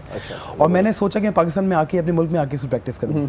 तो यहाँ पे आके जितना सिंप्लीफाई कर सकता था मैं पिछले 8-10 साल में ट्रेड को मैंने किया है। अच्छा, तो ये चीज़ है क्या? अगर आप समझाएंगे लोगों को तो मे बी लोगों को ये बात समझ आ जाए जो आप करते हैं क्या है, प्राइवेट है, गवर्नमेंट मैं से सिर्फ कैसे लोगों को affiliated नहीं, है? मैं एक्चुअली ना यहाँ के क्लाइंट्स को और बाहर के क्लाइंट्स को जोड़ता हूँ। मैं बेसिकली उनके बीच में एक ब्रिज का मेरा काम है। यहाँ पे मैं जैसे आपको जिक्र किया कि मैं आपको सिंप्लीफाई वर्ड्स में समझाता हूँ कि लोगों के पास बेचने की चीज़ है, वहाँ बाहर में खरीदने वाले लोग बैठे हुए हैं, लेकिन यहाँ से जाएगा कैसे, कस्टम के प्रोसीजर्स कैसे हैं, बैंक अकाउंट के अंदर ट्रांजेक्शन किस तरह होंगी, ये सब लोगों को नहीं पता। इसी वजह से वो लोग वहीं रिस्ट्रिक्ट हो जाते हैं और अपना माल उनको या अपने गुड्स जो हैं उनको पाकिस्तानी मार्केट में कम पैसों में बेचना पड़ता है। तो हम लोग क्या करते हैं, फिर हम लोग सीन में जब आते हैं, जब हम लोगों तक पहुँच के उनको बताते हैं कि भाई ये सारा काम हमारा है, आप सिर्फ हमें यहाँ से अपने प्रोडक्ट्स दोगे, चाहे वो ऑरेंजेस हैं, चाहे मैंगोज़ हैं, चाहे पेरिशेबल आइटम्स हैं, चाहे आपके कपड़ा है, बहुत सारी चीज़ें यहाँ से जाती हैं, चाहे कोई भी आइटम है, उनको हमारा काम है कि हम यहाँ से लेके वहाँ तक उनको पहुँचाएं सेफ एंड साउंड और आपका पैसा आप तक मुंतकिल। अच्छा, आपकी तरह हर आम बंदा ये चीज़ खोल सकता है अपनी फर्म, लाइक जो आपकी है फर्म खोल सकता है। लाइसेंस एक्टिवेट करने के लिए उसको थोड़ा सा टाइम लगेगा। You have to be educated, you have to be well educated, और जो है ना आपको अपना एक एग्जाम देना पड़ता है एफबीआर के थ्रू, तो वो उस पे आप। अच्छा, वो एग्जाम के थ्रू जी जी जी। जब भी मैंने कहा ना कि इतनी बड़ी पॉपुलेशन में सिर्फ 3000 लाइसेंस पाकिस्तान में इशूज हैं आज तक, जब से पाकिस्तान कयाम में आया है, since Pakistan establish, only 3000 licences exist Pakistan में, पूरे पाकिस्तान में। अच्छा, तो यानी कि that is 0.001% of the population, यानी कि इतने कम लोग यहाँ पे काम कर रहे हैं। सही। कॉलर है हमारे साथ, ले लेते हैं जी। अस्सलाम वालेकुम। वालेकुम सलाम साईं इरशाद साहब। जी जी साईं इरशाद पियो ॻाल्हायां। साईं कीअं आहियो, ठीकु आहियो? हा अल्हम्दुलिल्लाह, तव्हां ॿुधायो जाॻियान इरशाद? साईं मौला जो करम, मां ठीकु आहियां साईं। हा मां जावेद रहमान काज़ी पियो अर्ज़ु कयां साईं, हैदराबाद खां। साईं काज़ी साहब छा चवणु चाहींदो? सर मां चवणु इहो चाहींदुसि, तव्हां ॾाढा मुफ़्ती माण्हू आहियो, हिकिड़ो त मूंखे तव्हांजी शायरी ॾाढी ज़बरदस्त वणंदी आहे, मैडम परे जी सुठी आहे, कंपेयरिंग ॾाढी सुठी ॻाल्हि आहे। वॾी महिरबानी। वकील साहिब आहिनि वेठा आहिनि, हाणे मौसम जे लिहाज़ सां हिकिड़ो तव्हांजो शेयर थी वञे ऐं हिकिड़ो मोहबत जे बारे में ॿ हिकिड़ा शेर मूंखे ॿुधाईंदो, तव्हां शायरी वणंदी आहे मूंखे। आहे साईं, बिल्कुलु ॿुधायूं था साईं। हिकिड़ो शेर आहे, शाइर फरमाए थो त कमकार किथे रखिजे, संसार किथे रखिजे, कमकार किथे रखिजे, संसार किथे रखिजे, धोखा जे रखूं दिलि में त पोइ काज़ी साहब प्यार किथे रखिजे। सुभान अल्लाह, वाह वाह, मज़े अची वियो। वॾी महिरबानी साईं। इंशाल्लाह वरी कॾहिं वरी पंहिंजे प्रोग्राम में पाण शाइरी बि शामिल कंदा रहंदासीं। जी इंशाल्लाह। ठीकु आहे साईं, वॾी महिरबानी। लख लख साईं, लख लाइक़ तव्हांजा। सो मोहबतूं आहिनि माण्हुनि जूं, को शक न आहे, प्यार आहे, कुर्बानी। ऐं वरी वो ॿुधण बि चाहींदा आहिनि। तव्हां ॿुधायो असांखे, ॾाढी सुठी ॻाल्हि आहे इहा। इन्हनि जी मोहबतूं आहिनि, इन्हनि जे करे ई असांजो इहो प्रोग्राम जेको हले पियो। सही सही सही। शेख साहब असां गॾु आहे। शेख साहब छा तयारी आहे भला हाणे? माना मूड आहे कलाम ॻाइण जो या मूड आहे तबियत माना फनकारी पुछा कयूं न, ईअं अरबरू चऊं कलाम ॻायो, चइबो मुंहिंजो मूड ई न आहे। न वरी कीअं तव्हां वरी किथे पोइ छॾींदो अगरि मां गानो तव्हांखे न ॿुधायां? न साईं, असां छॾे ॾींदासीं मसलो आहे। कहिड़ो था ॿुधायो कलाम? अदा हे माना त गीत लिखियल आहे कंहिं शाइर जो, सागर शाह जो गीत आहे। त माना कंहिंजो को परदेसी, कंहिंजो दोस्त, को यार, को कंहिंजो पहिरीं प्यारो ज़ाहिर न तो इन दुनिया में लाडाणो करियो न, लाडाणो न परे था रहनि तो को अचे यार ख़ुदा खे मञो ईअं त जी। सो पहिरियों थोरो थो ॿुधायां, थोरो ॿाहिरि हिन में घणा शुक्रन जो ॿिनि टिनि सुठो। अच्छा वाह वाह। हो तोखे सॾड़ा सुडकी सुडकी अचू हाणे परायो देस छॾे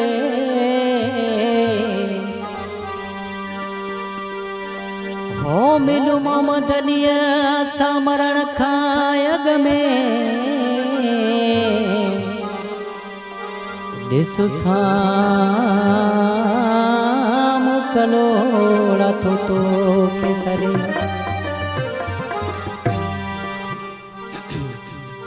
हो तुंहिंजी सिक में सड़ियो आहे सीनोड़े अला तुंहिंजी सिक में सड़ियो आहे सीनो ओ ॾुखियो गुज़रियो सॼो ही महीनो अला ॾुखियो गुज़रियो सॼो ही महीनो ओ तुंहिंजी सिक में सड़ियो आहे सीनोड़े अला तुंहिंजी सिक में सड़ियो आहे सीनो ओ ॾुखियो गुज़रियो सॼो ही महीनो अला ॾुखियो गुज़रियो सॼो ही महीनो।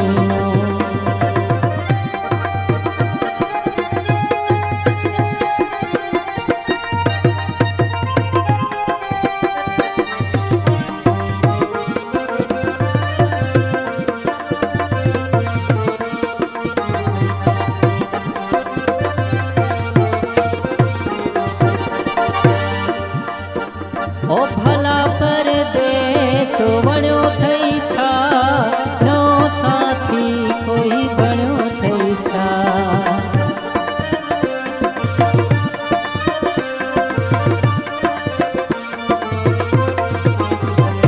ओ भला परदेस वणियो अथई छा नओ साथी कोई बणियो अथई छा तुंहिंजी सिक में सड़ियो आहे सीनोड़े अला तुंहिंजी सिक में सड़ियो आहे सीनो ओ ॾुखियो गुज़रियो सॼो ही महीनो अला ॾुखियो गुज़रियो सॼो ही महीनो।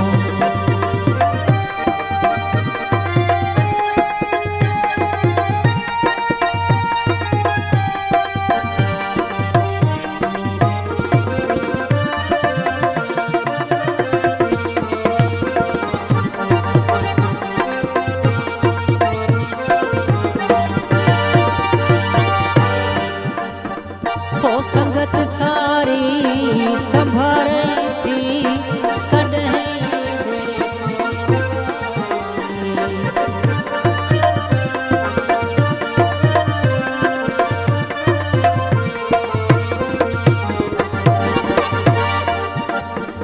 हो संगत सारी संभारे थी कॾहिं बेड़े फिरी पुकारे थी तुंहिंजी सिक में सड़ियो आहे सीनोड़े अला तुंहिंजी सिक में सड़ियो आहे सीनो ओ ॾुखियो गुज़रियो सॼो ही महीनो अला ॾुखियो गुज़रियो सॼो ही महीनो।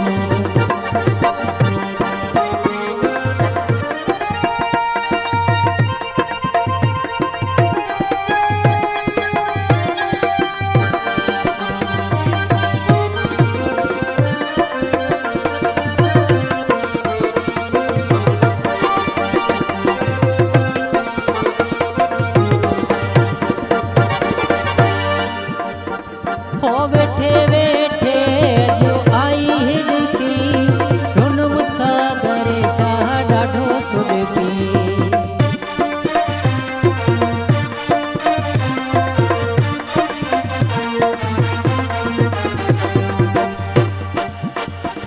हो वेठे वेठे जो आई हिड़की हुन मूंसां करे छा ॾाढो सुॾकी तुंहिंजी सिक में सड़ियो आहे सीनोड़े अला तुंहिंजी सिक में सड़ियो आहे सीनो ओ ॾुखियो गुज़रियो सॼो ही महीनो अला ॾुखियो गुज़रियो सॼो ही महीनो ओ तुंहिंजी सिक में सड़ियो आहे सीनोड़े अला तुंहिंजी सिक में सड़ियो आहे सीनो ओ ॾुखियो गुज़रियो सॼो ही महीनो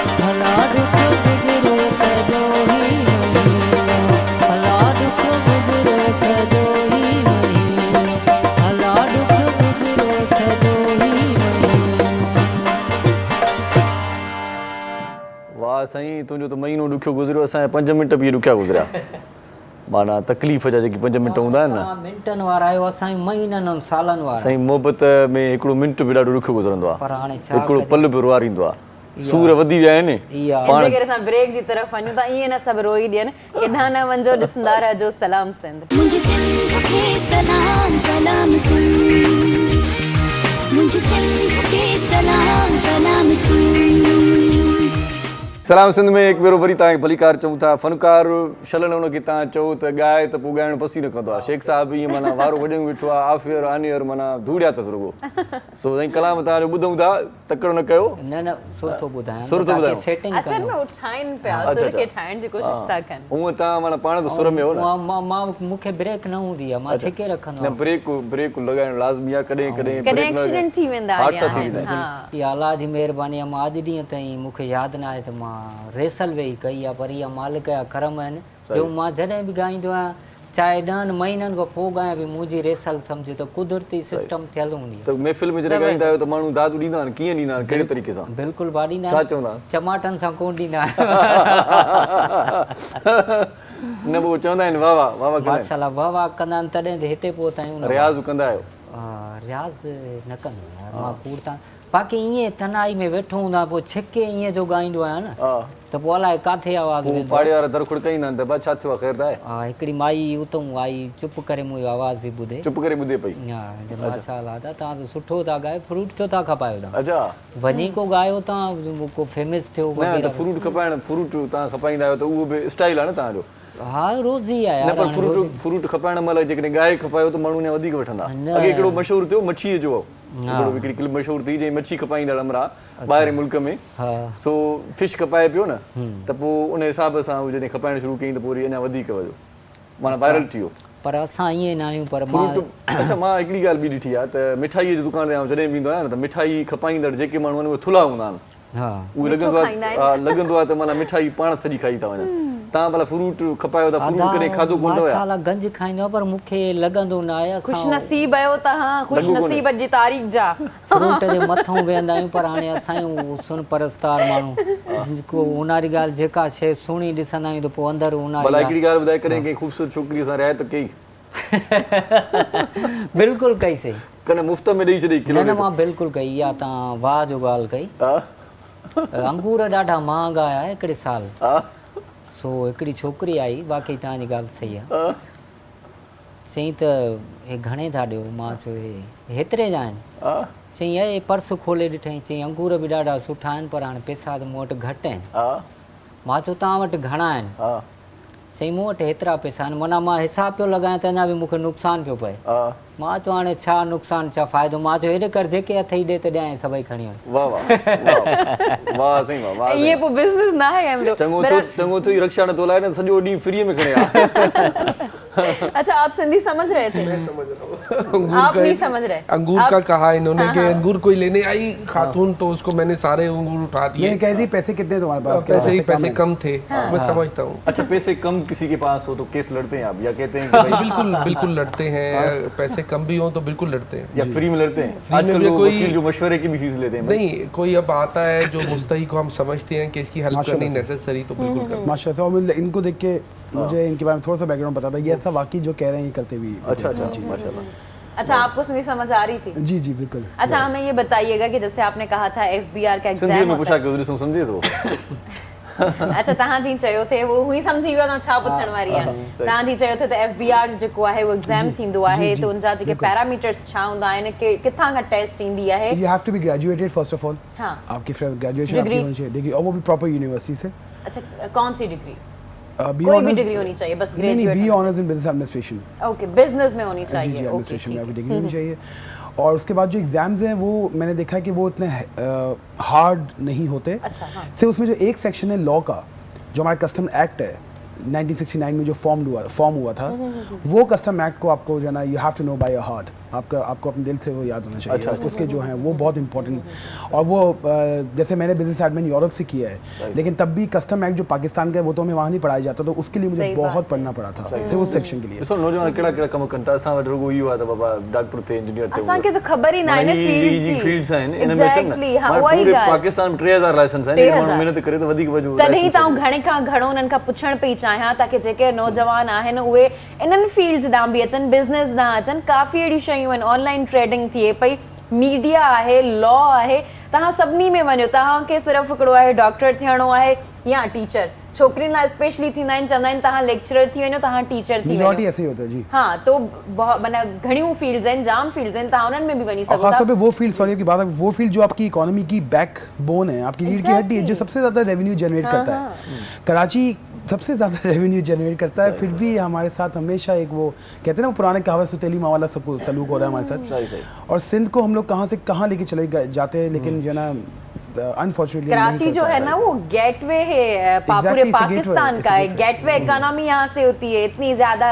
जिस इकोनॉमी में आप सबसे ज्यादा जनरेट कर रहे हो, जहाँ से पैसा जनरेट कर रहे हो, जहाँ से आप खाना खा रहे हो, उसकी ही नॉलेज लोगों को सबसे ज्यादा कम है। अच्छा, नहीं पता लोगों को, मिलता भी नहीं है यहाँ पे कुछ नॉलेज की बात है कि सर कानून का भी पता नहीं है लोगों को, होना चाहिए वैसे। जी जी, कानून अवेयरनेस नहीं है, पता ही नहीं है, अपने राइट्स का पता ही नहीं है, लोग ऐसे ही जिंदगी गुजार रहे हैं। नहीं, अभी तो काफ़ी अवेयरनेस के लिए काफ़ी प्रोग्राम्स शुरू होते हैं। हम पब्लिकली जो है लॉयर्स जो है वो पब्लिकली ऑनलाइन सोशल मीडिया पे लेक्चर्स देते हैं, तो काफ़ी लोग समझते हैं अभी। अब वो नहीं रह गया कि जिनकी एफआईआर नहीं कटती वो घर पे ही बैठे रहते हैं, उनको पता है हमारे पास रेमेडीज़ हैं, हम लॉयर के पास जाएंगे, हम डिस्ट्रिक्ट जज के पास जाएंगे, तो जस्टिस ऑफ पीस की पावर्स हैं, वो एफआईआर का ऑर्डर कर सकता है। तो लोगों में अवेयरनेस आई है। ये बताएं कि ये फर्स्ट इन्फॉर्मेशन जो रिपोर्ट होती है वो क्यों नहीं मतलब वो देते या क्यों नहीं करती एफआईआर, मसला क्या होता है, ये इसमें इतना मसला क्यों क्रिएट होता है कि भाई एफआईआर नहीं करते, अक्सर यही होता है भाई एफआईआर नहीं करते। अच्छा, ये आपने बड़ा अच्छा सवाल किया, ये वाकई ये बड़ा टेक्निकल क्वेश्चन है। जब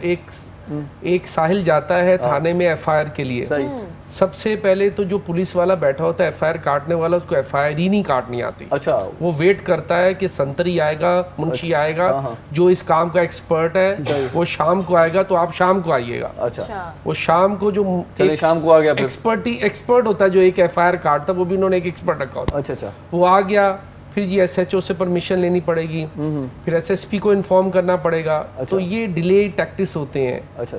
अब तो काफ़ी हमारी जो है ये हमारे जो प्रेजेंट आईजी हैं, डीआईजीज हैं, उन्होंने कहा जी फर्स्ट इन्फॉर्मेशन आप फौरन लॉन्च करें। कुछ भी हो आप उसको लॉन्च करें।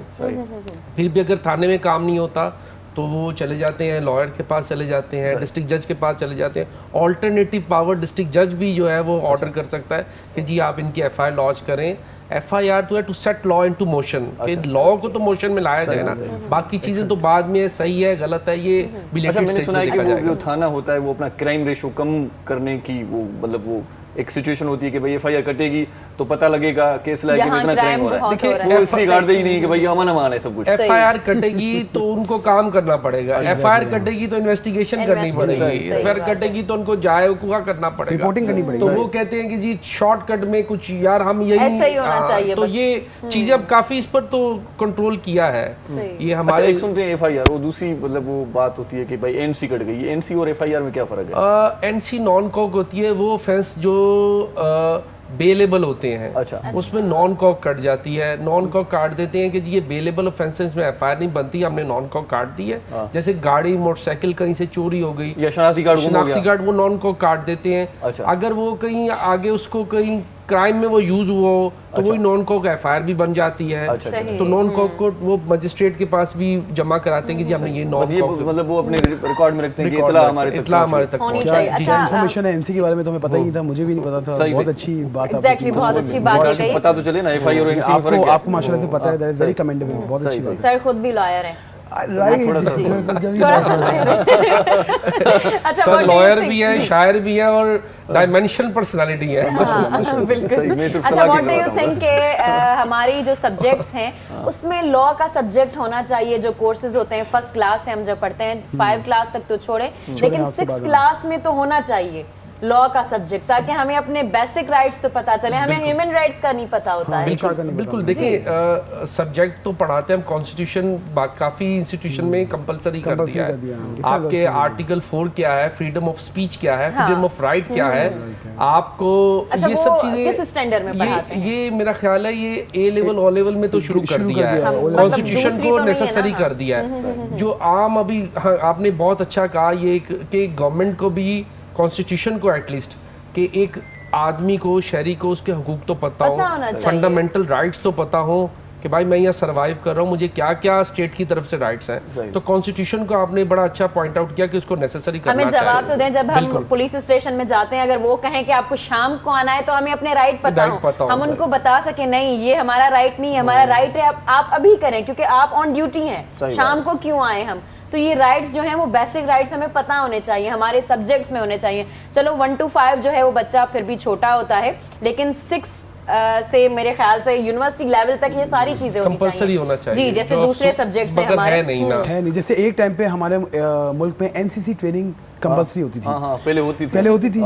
मतलब मेरी वालदा जो है उनकी, जी हमारी मतलब लेडीज ने भी, हमारे मेरी वालदा में मुझे दिखाती उनकी तस्वीरें हैं कि उन्होंने वो बड़ी सी गन ली हुई है और एनसीसी की ट्रेनिंग हो रही है, फौजी बन जाते थे। बिल्कुल एग्जैक्टली, मतलब कुछ अरसे के लिए वो खुद को फौजी समझता था बंदा कि भाई। अब पंजाब में मजे की बात है कि पंजाब में प्रैक्टिस अभी भी चल रही है कि आर्मी वाले सिविलियंस को मौका दे रहे हैं। वो तो बड़ा मसला हो गया, आजकल तो पीटी भी नहीं करवाते, पहले तो पीटी कुछ भी नहीं हो रहा, स्कूल्स में भी नहीं होती अब तक, जो क्योंकि पीटी ग्राउंड में भी हमारे स्कूल में पीटी ग्राउंड्स पहले होते थे, अब पीटी ग्राउंड में भी उन्होंने ए लेवल्स की और उसकी बिल्डिंग खड़े करके उसको कमर्शियल कर दिया है। कुछ जगह ही उन्होंने घेर के उसको सोचा कि नहीं पीटी क्यों करवाएं, अब इसको पैसा कमाते हैं, पैसा कमाना चाहिए। सही इस तरह बहुत सारी चीजें सही। अच्छा, हमें ये बताइएगा कि सिंध के लॉज और पंजाब के लॉज डिफरेंस है। जैसे दुआ ज़रा का केस था, तो हम उस चीज को बैलेंस कैसे कर सकते हैं, जस्टिफाई कैसे कर सकते हैं? मतलब एक ही मुल्क में रहकर सूबों के लॉज जो हैं वो अलग अलग है। हाँ, जैसे वहाँ पे अलाउ है मैरिज नहीं है। जी एग्जैक्टली, मैरिज वाले सीआरपीसी जो पंजाब में है वही सीआरपीसी यहाँ है, जो पीपीसी वहाँ चल रही है वही पीपीसी यहाँ है, अलग नहीं है,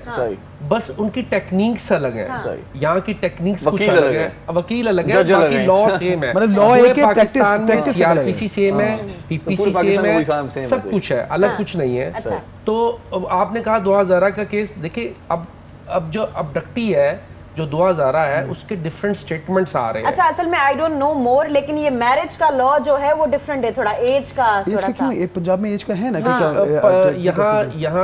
यहाँ जो है चाइल्ड मैरिज का लॉ अभी आया है कुछ अर्सा पहले कि जी वो भी अगर हम उसको देखें तो वो भी उन्होंने कहा है जी कि 14 ईयर की भी 15 ईयर की भी लड़की जो है वो बालिग कंसीडर होगी अगर वो साइकिलिंग पीरियड उसका कंप्लीट हो गया है। हाँ, सिंध में। तो पंजाब में भी ऐसा है, और इवन अदरवाइज हमारा जो है वो, अगर हम मोहम्मदन लॉ उठाएं, हम कुरान को देखें तो उसमें भी ये है। अगर एक मेच्योर है, मेच्योरिटी खाली एज से नहीं है, दूसरे फैक्टर्स भी इसमें काउंट होते हैं। तो ये चीज़ें हैं।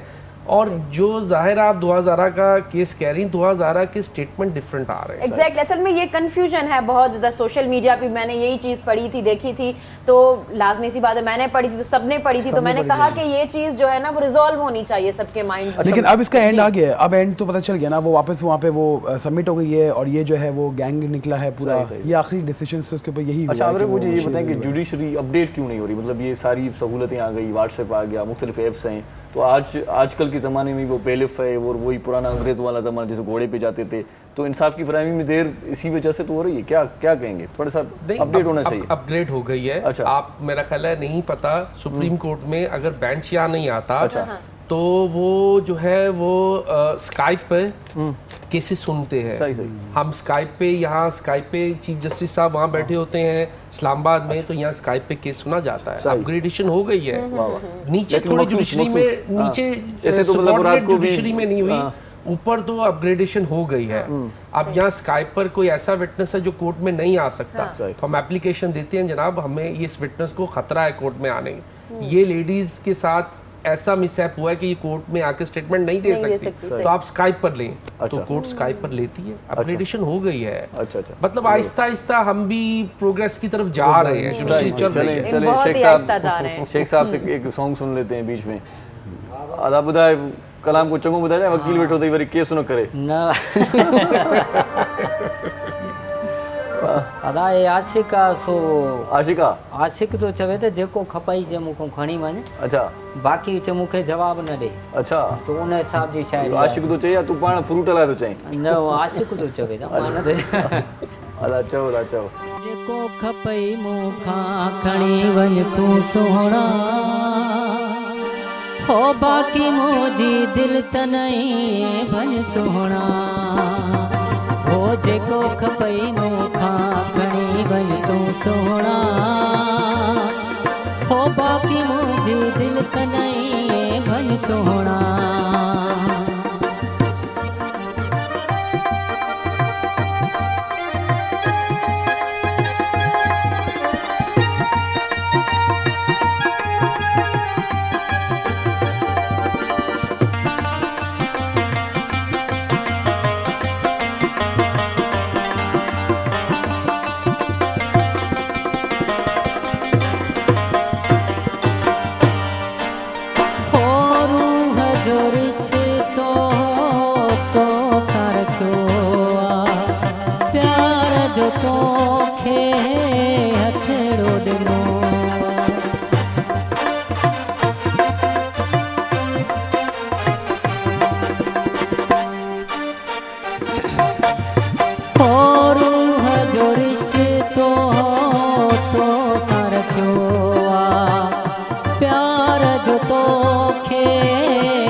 हाणे डायरेक्टर चए थो त ब्रेक वठोला के मन सोना हां छो डायरेक्टर तंग थी पियो आहे सिर्फ डायरेक्टर असल में ब्रेक अच्छा ब्रेक जो टाइम थी वियो आहे तो केॾांहुं न वञो असां गॾु जो ई आख़िरी ब्रेक आहे ॾिसंदा रहिजो सलाम सिंध मुझे सिंध के सलाम सलाम सिंध मुझे सिंध के सलाम सलाम सिंध सलाम सिंध में एक बार वरी तव्हांखे भलीकार चऊं था शेख साहब हाणे थोरो माना ईअं असांजे निकाह कजो असां बि वेठल आहियूं वाह वाह भला इन खां पहिरियां कॾहिं ॻाइण जो मौक़ो मिलियो अथव जो अॼु वावड़ वाहे छॾिया अथव मौक़ा हर जॻह ते फनकार खे हर जॻह ते मौक़ा ई मौक़ा आहिनि ब्रेक त मोटी आयासीं साईं मोटी आयासीं इहो चवणो विसरी असल में वियो हिन जो ॻाल्हाइण जेको आहे न ॾाढो ज़बरदस्त आहे जेतिरी सघंदा असांखे त हिते मिले न पर किनो को फ्रूट खपाइणो हुजे त छा कीअं मोटिवेट कीअं कंदा आहियो न यार हाणे मां कूड़ छो हणा किनो फ्रूट न खपायो न माना को दागी फ्रूट हूंदो न अंब में दाग अची वियो पेटी खोली हाणे त अच्छा खपाइणो त पोइ उनखे वरी नमूनो करे जेको आहे सो हेॾो रखंदा आहियूं सुठो पासो वरी होॾो त जीअं माना गिराक खयूं वञे तव्हां गिराक ॿुधंदा हूं पिया हींअर न पोइ ग्राहक खे माना ॿ चङा अंब ॾेई करे टियों अंब जेको आहे सो उहो विच में दादा हाणे ॻाल्हि इहा आहे त असांखे बि ओड़ो जेको फ्रूट आहे दागी सागी फ्रूट पेटी में विझी ॾींदा त पोइ अगरि असां ईअं न कंदासीं त पोइ त नुक़सानु पवंदो अंब घणे किलो थो हले भला दुसेरी अंब अंब त हाणे मूंखे लॻे थो 250 रुपया किलो हले पियो दुसेरी अच्छा हा ही लंगड़ो भला मार्केट में ख़तम थी वियो इहे मां ॿुधायां त इहे जल्दी ख़तम थींदा आहिनि दुसेरी जेको अंब आहे न इहो आख़िर 400 हले थो हा 400 बि हले थो उहो 200 रुपया कोन्हे ख़तम थी वियो असल में सिंधड़ी अंब तमामु हिकिड़ो हीरो अंब ॾाढो मिठो अंब आहे इहो जेको आहे न डिज़ाइन बि चङी अथसि टमाटो बि चङो अथसि हा त इहो जेको आहे सो ॿाहिरि मुल्क घणो शिफ्ट माना खणी वेंदा इहो लंगड़ो अंब भला देर सां मार्केट में छो ईंदो आहे छो जो हुनजो नालो ई लंगड़ो आहे माना मंडो अंब माना आहिस्ते आहिस्ते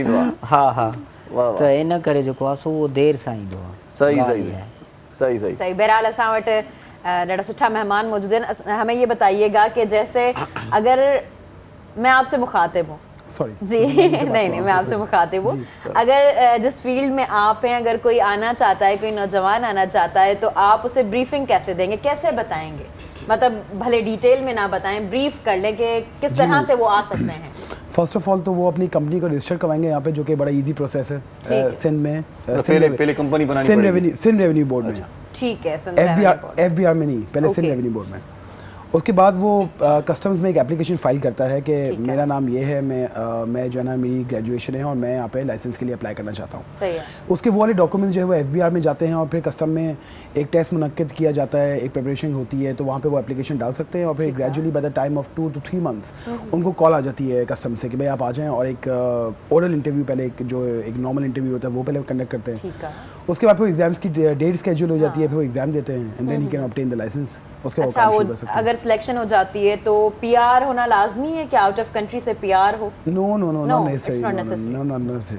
नेसेसरी यहाँ की प्रॉपर यूनिवर्सिटी से केयू से ग्रेजुएशन की हुई है आईबीएससी की हुई है आईसीएमसी की हुई है लम से की हुई है अपना ये इकरा से की हुई है तो definitely he can go for it चलें जी अच्छा वकील बनने के लिए फिर क्या प्रोसीजर है अच्छा वकील बनने के लिए अच्छा इंसान भी होना चाहिए एक चीज नहीं वो चालाक होना चाहिए नहीं ग्रिप होनी चाहिए उसको होनी चाहिए बंदे को पता भी हो वकील को पता हो कि भाई जो मेरा क्लाइंट है वो क्रिमिनल भी है उसका दिफा करना है नहीं देखिए हमारे पास जो आता है वो कहता है सर आई एम इनोसेंट सब यही कहते हैं मुझे जो है मुझे बुक किया गया है मुझे मालाफाइडी तरीके से इसमें बुक किया गया है तो हम फिर उनकी हेल्प करते हैं अब आके जो ये कहे जी मैं मर्डर करके आ गया हूँ ऐसा कोई है कि जिसने सच्चाई बताई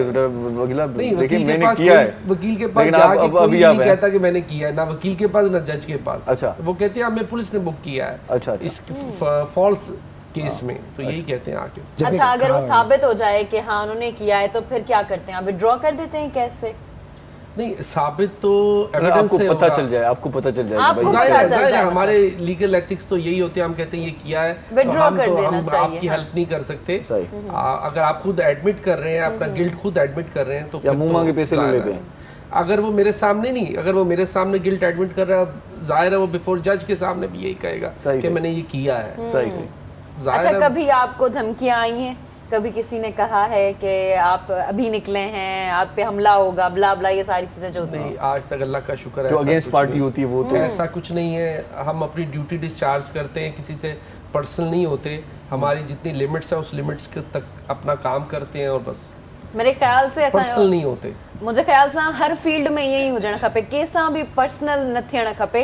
प्रोफेशनली जेतिरो हलंदासीं ओतिरो कमु हलंदो, जॾहिं खां पर्सनल थियणु शुरू थींदासीं उते ही कमु ख़राब थींदो माण्हू जो। सही सही सही। सर ने बताया कि किस तरह से इनकी फील्ड में कोई आ सकता है, तो वकालत की फील्ड में कैसे आ सकता है? वकालत की फील्ड में ग्रेजुएशन, अगर आप ग्रेजुएट हैं, ग्रेजुएट के बाद आपको जो है वो लॉ की डिग्री लेनी पड़ती है। 3 ईयर था, 5 ईयर कर दिया है। हाँ। उसके बाद जो है वो आपको इंटर्नशिप करनी पड़ती 6 मंथ की। सही सही। फिर एक एग्ज़ाम भी उन्होंने अभी हेल्ड कर दिया सिंध बार काउंसिल ने, उसके बाद लाइसेंस इशू होता है। चलें जी, ठीक है, बहुत शुक्रिया आप हमारे प्रोग्राम में तशरीफ लाए। सर जी आपका बहुत शुक्रिया, बहुत अच्छा लगा आपसे मुलाकात करके, बातें सुन के। शेख साहब तो तमन्ना वाह वाह, तव्हांजी महिरबानी, हा न? जेको आहे सो मूंखे हिकिड़ो ॻाइण खां वधीक तुंहिंजी ॻाल्हियुनि में मज़ो हुयो। साईं थैंक यू, हाँ, महिरबानी। ये ॻाल्हाईंदो रहो, ईअं कचहरी कंदो रहो। हाँ, बसि तव्हां घुराईंदा रहो, मां जेको आहे सो ईंदो रहां ऐं तव्हां सां कचहरी कंदो रहां ऐं तव्हांखे सुठा गीत ॿुधाईंदो रहां। वाह वाह। हाणे आख़िर में इहो हुको ॿुधाए जेको रेड़े ते ॾींदो आहे तूं। न यार, इहो कॾहिं न ॾिनो आहे, इहो कूड़ मां न हणंदुमि इन ॻाल्हि ते, जेको आहे मूंखे पाण शक थींदो आहे अलाए छा। न चवंदो त हूंदे न भाई अंब अची विया, ताज़ा अंब अची विया, ईअं न, कुझु त असांजो ठहियो हूंदो आहे हिकिड़े हंधि, हाणे उते ठहिए ते जेको आहे सो कीअं हाणे हुको ॾियो? थोरो माना स्टैंडर्ड वारा आहियो तव्हां माना। हा, पाण ई जेके वठिणो हूंदो आहे उतां ईंदा आहिनि, वठी वेंदा आहिनि ऐं रिआयत में ॾींदा आहियूं। जंहिं वटि पैसा न हूंदा आहिनि उनखे मुफ़्त में भाई जेको ईअं माना ईअं गुज़रंदो आहे, ईअं चिताए ॾिसंदो आहे, उनखे ज़ोरी रोकींदा आहियो। हाणे छा कयूं, आशिक़ माण्हू जेको आहे न उहो नरम दिल जो मालिक हूंदो आहे। अच्छा, उनखे राम जल्दी अची वेंदा आहिनि। पर बिज़नेस में नरम दिली न आहे, हंधी अल्लाह तव्हांखे आबाद करे, तव्हां कामयाब थियो, ॾाढी सुठी ॻाल्हि आहे। तव्हां पोरियो कयो था, पोरियो कंदड़ जेको आहे न अल्लाह ताला जे लिए करीब हूंदो, अल्लाह ताला तव्हांखे कामयाब मोरे त ख़ुदा जो दोस्त आहे, हिते वठूं था असां मोकिलाणी। आख़िर में कलाम हिकिड़ो ॿुधायो, पोइ हाणे मालिकनि जी मर्ज़ी आहे, जेके ॾिसंदा आहिनि टीवी माना ॾिसनि या न ॾिसनि, उहा उनजी मर्ज़ी आहे। असां वठूं था हिते मोकिलाणी। आख़िर में इरशाद जागीर प्रेस सैयद तव्हां खां मोकिलायूं था। टेक केयर, अल्लाह भाई। मुझे अंगण ते आ सोहणा, तोले नेण विछाया मां। ओ मुझे अंगण ते आ सोहणा, तोले नेण विछाया मां। सुणियो पतड़ियूं गुलाबन जो, सुणियो पतड़ियूं गुलाबन जो, तुझे मथां चढ़ाया मां। मुझे अंगण ते आ सोहणा, तोले नेण विछाया मां।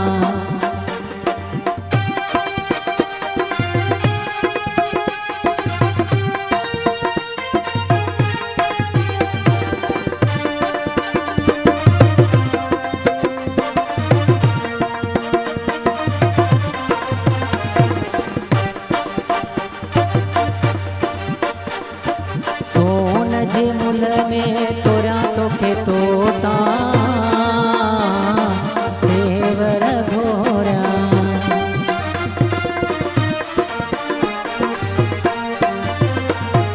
सोन जे मुल में तोरा तोखे तोता, सेवर घोरा। बई बाहूं तेरा दियूं ॾई, बई बाहूं तेरा दियूं ॾई, तोखे निंड कराया मां। हो के अंगण ते आ सोहणा, तोले नेण विछाया मां।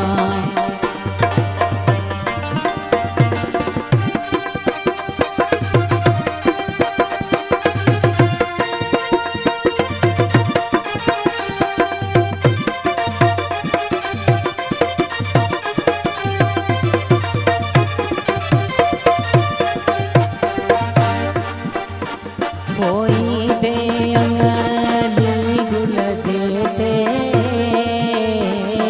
दुश्मन पचंदा। कोई दे अंगण ली गुल जे ते, दुश्मन पचंदा। ओ सांगी सजण पया नचंदा, सांगी सजण पया नचंदा, सोन खुशी पलाया मां।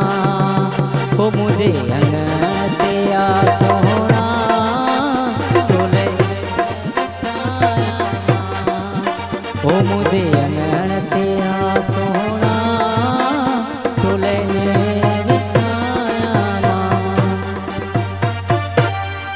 मॉर्निंग शो सलाम सिंध जा तमाम एपिसोड्स ॾिसो हाणे HD क्वालिटीअ में। विज़िट करियो असांजो YouTube channel Sindh TV HD।